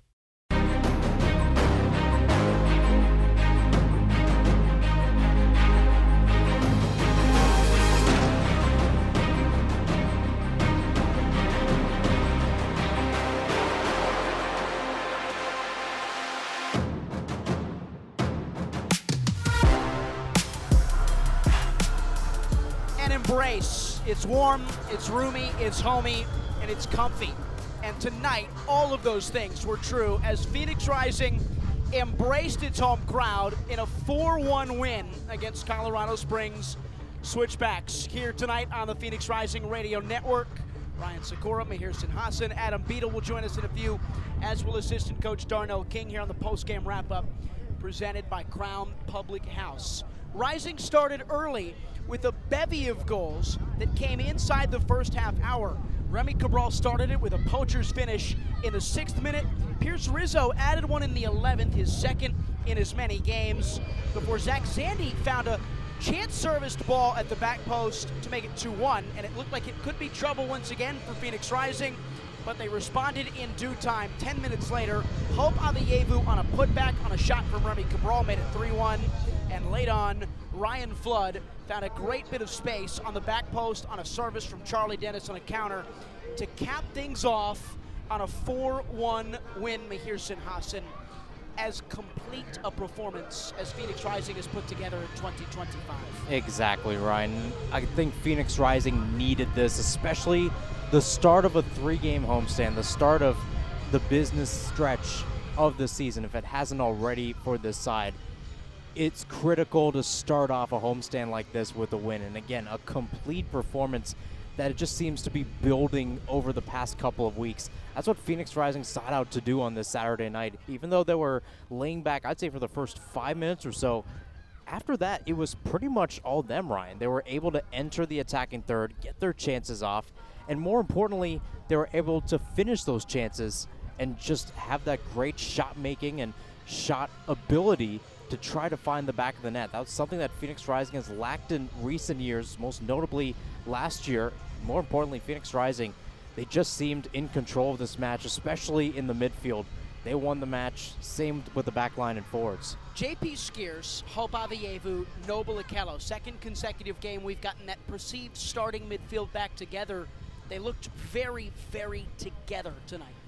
They most likely did, and again, I think taking a look at that defensive side, even when Phoenix Rising was trying to build out of the back, you could see that there was a double pivot between Akello and Skiers just passing the ball back and forth, and there was an understanding between Saint, as we talked about before, a holding midfielder at heart, and Asela Senge, the center back, to just try to create some space, and then you can have Avievu really go forward and cook up some magic. It's really interesting to see this pairing because, again, it's not what we saw. We expected Saint to be in that 6 role, and yet it feels like he's been more comfortable in that left center back role, maybe even right center back. More importantly for this Phoenix Rising side, Ryan, it feels like they're clicking at the right moments. Akello is showing a lot more speed than we saw earlier in the season. Skiers is getting towards balls. He's being more decision-making, more decisive, if you will, with his aerial duels. And then more importantly, Hope Avievu, the guy that is the magic man. That's what Darius Johnson called him earlier on in the season. Just able to be in the right place at the right time. It was the case for his goal tonight. And because that midfield is the way it is and they can drop back and provide that comfortability like we talked about before, you have that space for Avievu to go forward. And essentially in the second half, Avievu and Arase basically playing in line with each other. So now you have more of an attacking talent when you have a Colorado Springs side already reeling from what's been dealt over the past 85 minutes or so. That's Phoenix Rising in a nutshell. It's a versatile team. It's a quick team. and a team that knows how to get things done. Step in with the stats on this one. Phoenix Rising score 4 goals to Colorado Springs Switchbacks is 1. They have 13 shots. They put 10 of those 13 shots on target tonight, Mahir. Colorado Springs had 12, only put 4 on the frame of Patrick Rakowski, made 3 saves. 11 shots inside the box. The chances were just much better for Phoenix, and that reflects in the expected goals of 2.7. Phoenix with a little bit more of the ball at 52.7%. They played more passes, more accurate passes, more passes in the opposition half, at least the first portion of this game, and then Colorado Springs, as they chased it, started to take over in that regard. Passes in the final third on the same front. Colorado Springs with a shade more than Phoenix Rising. The corner kicks, there were 13 in this game, 10 for Colorado Springs. Rising had 3. Nobody could score on a set piece tonight. It all came from open play. And before we step aside here in this first portion, again, Darnell King is on the way to have a chat with us in a moment. Mahir, Remy Cabral, back in the starting 11, occupying the number 9 spaces that he naturally wants to. Isan Sako out wide right. It seems like a perfect pair tonight. It most certainly did, and I think because you have a guy like Sako, you can try to get out towards the wings, but more importantly, you can get into the middle and create some chances and create some shots. I like that pairing between Sako and Cabral. I would love to see it over the coming days. So we'll step aside about 3 minutes away from Darnell King joining us here on the Phoenix Rising Radio Network. Suzuchukwu's in. Arteaga! You're listening to Rising Radio, home of the 2023 USL champions. Bliss and a burst of red smoke. Phoenix Rising, our home. Welcome to 38th and Washington. Stick around for more as our broadcast continues. Join in on the Sports Zoo on your ride home from work with Dave Rooster Bierstein. Join Rooster as he lays down what's happening around sports and makes it clear what's on his mind. Oh my. Catch the day's craziest stories and some of the latest numbers from the sports books across the valley. The Sports Zoo with Dave Rooster Bierstein. Yeah, I think that's kind of a wild option. Weekdays 5 to 6 p.m. on KDUS AM 1060 and on the KDUS 1060 app. Attention all clones. The Jim Rome Show is here for you every day here on KDUS AM 1060. Lots to get done. Welcome to the program. Listen in as Rome dives into the biggest sports headlines of the day. From final scores, player contracts and trades, team prospects, and even a spicy take or two. The Jim Rome Show, 1 to 4 p.m. every weekday here on KDUS AM 1060. That's the trick. Online at KDUS1060.com and on the KDUS 1060 app.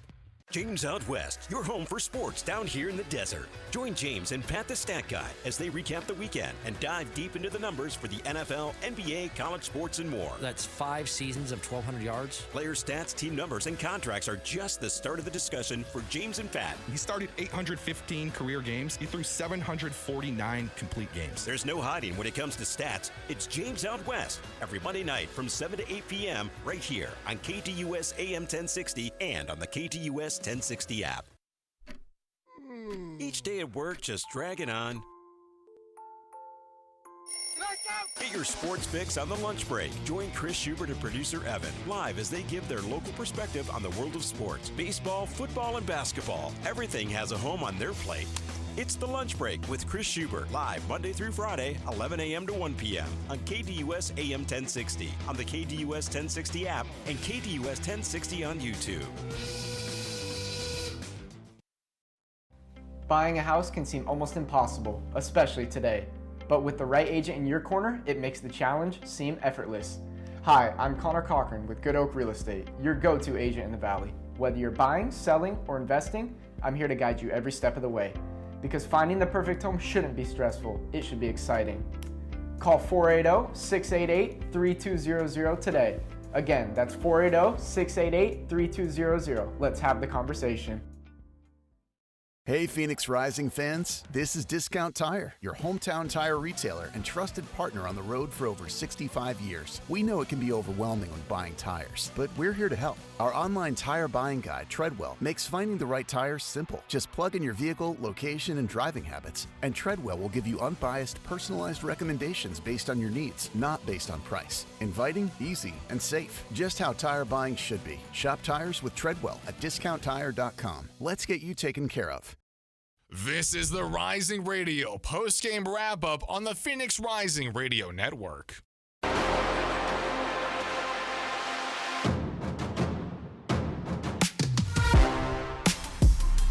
right, back here at 38th in Washington, Ryan Sikora, Mahir Sinhasan, Darnell King's with us, Coach. That one had to feel pretty good for you and your boys. Yeah, definitely. It's always good to put in a solid performance like that for these amazing fans that we have. And obviously, it was good to see that many goals on the board tonight.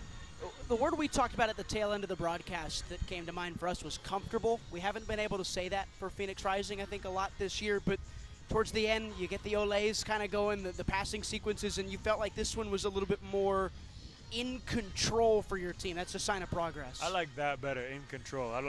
Comfortable sounds like we can get complacent. So sure. It's important that, even though the game is like that, we stay engaged and keep the ball moving with good tempo and, kill off games. That's what you do at this professional level. So. And you look at your midfield tonight, the second consecutive game, you've got Noble Okello back in there with JP Skeers and Hope Avievu. It feels like that's kind of the preferred pairing and trio as it stands. You get that group, and they play a really good game tonight. Yeah. The connection between them is growing and is good, and you obviously have pieces that could come in and add to that. So, it's important to have the continued them being together on the pitch. So it was good to see them out there and combining and creating things together, defending well. It's important on the other side. Coach, you'd mentioned the defense, and again, taking a look at that center back pairing, Carl Saint and Asela Senge, second consecutive week you had those guys back there. Again, conceded a goal in the 16th minute, were able to rebound after that. What does that say about that center back pairing and then the back line in general with Rakowski in goal? Yeah, it's good. They have a good connection back there as well, and we're staying on top of all the boys, making sure they're communicating. I think that's a big piece for those roles because they can see everything, starting from Pat. So I think they've been doing well, holding it down, but it's important that they keep doing the right things and continuing on and making it contagious to the group in front of them. How about a word for you? When you're a head coach, you'll hear it every week. It'll drive you crazy, I'm sure. So we'll get you prepped for it now. Signings, you look at Kelvin Arase. Kelvin arrives in today, gets some minutes in. This team still has a little bit of time to find players, find pieces. Where do you see Phoenix Rising in a month as a product that's closer towards its finished version? Progressing product. I think, whatever happens, and if people come in, don't come in, doesn't matter. We focus on the group that we have here at hand. Kelvin came in, and you saw what he can do. He added to the group. Obviously, he's a dynamic player, and he gets forward. He had that one chance, and, I'm sure we keep working on the repetitions, and we'll have more goals. Even Sako had one as well. So, we keep going there. Something a little bit more intricate. What do you guys see in Charlie Dennis as a substitute consistently? Even with all the good performances he put in July, it seems like he's kind of finding a role as that super sub off the bench. What do you see in his skill set that makes him so useful there? Yeah, we have players that come in and adapt. If he's starting, I know what we're going to get from him. But also, Charlie comes in and shows his worth when he comes off the bench, whether he's starting or not. He comes in and you see what he does on that left foot. He creates a lot of chances. Obviously, he put that one in a good area for Ryan to get it on the back post. So, Charlie brings something different to the game when he comes in. But, he's an asset to this team. So. Through all the assists and goals this year for Charlie Dennis, that's his first assist in the championship this year. Last one, home games. You've not had a ton of them through the summer. You never do here. Your home form hasn't been very good. Coach Pa has talked about that a ton in the midweeks. Now you have two more coming up, El Paso and Las Vegas. I know you're going one game at a time, but stacking points at home, how massive could that be for your group's morale as they try and chase a home playoff game? Oh, no, that's one of the biggest things. You always want to win at home. Obviously, we've been on the road for a while, so it's good to be back here, and obviously to start off this home stretch on a win. We just feed off this one and learn from the things from a win, and then we keep going to these next ones. It's good to be back home in front of these fans, especially as the weather hopefully gets nicer. All right, Coach. I think we can forgive you, by the way, for the road stretch slip. You've had so many of them. Yeah, you ingrained in my brain. Yeah, you kind of lose your head a little bit when you travel that much. But we keep the boys engaged and get them ready for this next two. All right, Darnell King. He's going to sleep in his own bed tonight, not in a hotel room. So we'll let you get back to the locker room, Coach. Thanks for your time. Cheers, guys. Thanks. All right, that's Darnell King. Mahir Sinhasan back with you. That's a smile and a positive bit of verbiage from Darnell King as he walks away. Gray long sleeve, black pants, black hat. Adam Beadle is with us now as well. You look at that atmosphere, that attitude, that approach going forward. you need to bottle that up and keep it for the last 2 months of the season. It definitely is, Ryan, and it feels like this team is ready for that moment. And again, it feels like a weight's been lifted off their shoulders. You could tell from the way Darnell was speaking that this team struggled so much when they spent weeks on the road that by the time they got back home, it was just about trying to weather the storm when they were taking on teams like Orange County against Lexington, Birmingham. And then you have a match like this, knowing on your schedule you got 2 home games right after this.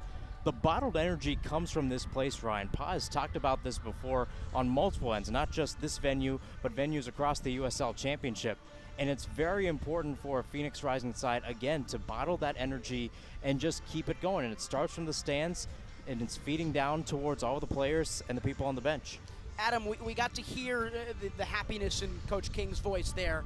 You got to make the walk with him as the fans exuded their joy from this performance. What did that feel like, and what did that look like? You know, from the fans to the coaches to the players, it almost felt like they were kind of rejoicing in a way. We talk about how much of a struggle Phoenix has had on the road. They're coming to have to play, a home game every now and then. But now, like Darnell said, this is at the point in time where it's not necessarily comfortability, but they're in control. Yeah. And I think what Phoenix feels from tonight, I think what fans feel from tonight, and I think looking at the table, you see that Phoenix has a bit of control here as we go into the latter end of the season. Mahir, I loved that quote, because as we said on the broadcast, comfortable felt like the end of that game, but he puts it in a better way in saying we don't want comfort. We want the discomfort, but we want to master that. We want to be the dominant force in a game. That's the identity for this team going forward if all things go well. It's more than, we talked about the comfortability.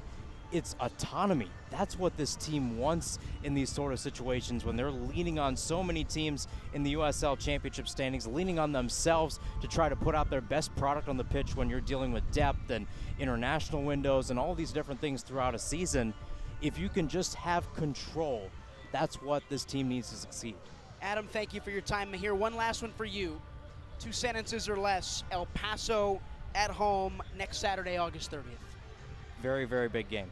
This is a game that Phoenix Rising needs to get 3 points and continue to be clinical, most notably on the defensive side. Can they connect? Can they find some form as they head to the home stretch of the season? Less than 10 games to go in the USL Championship, and Phoenix Rising start with a bang to end the final third of the year. They score 4 on this Saturday night. They are replied with just 1. Zach Zandy scores for Colorado Springs. Phoenix with 4 different goal scorers tonight as Pierce Rizzo, Remy Cabral, Hope Aveyevu, and Ryan Flood find the back of the net. So that will do it for us tonight here on the Phoenix Rising Radio Network. For our engineer, Sammy O'Brien, our stats man tonight, Colgan Herschel, our sideline guy down there, Adam Beadle, for my partner, Mahir Sinhasan, I've been Ryan Sikora saying so long from 38th in Washington.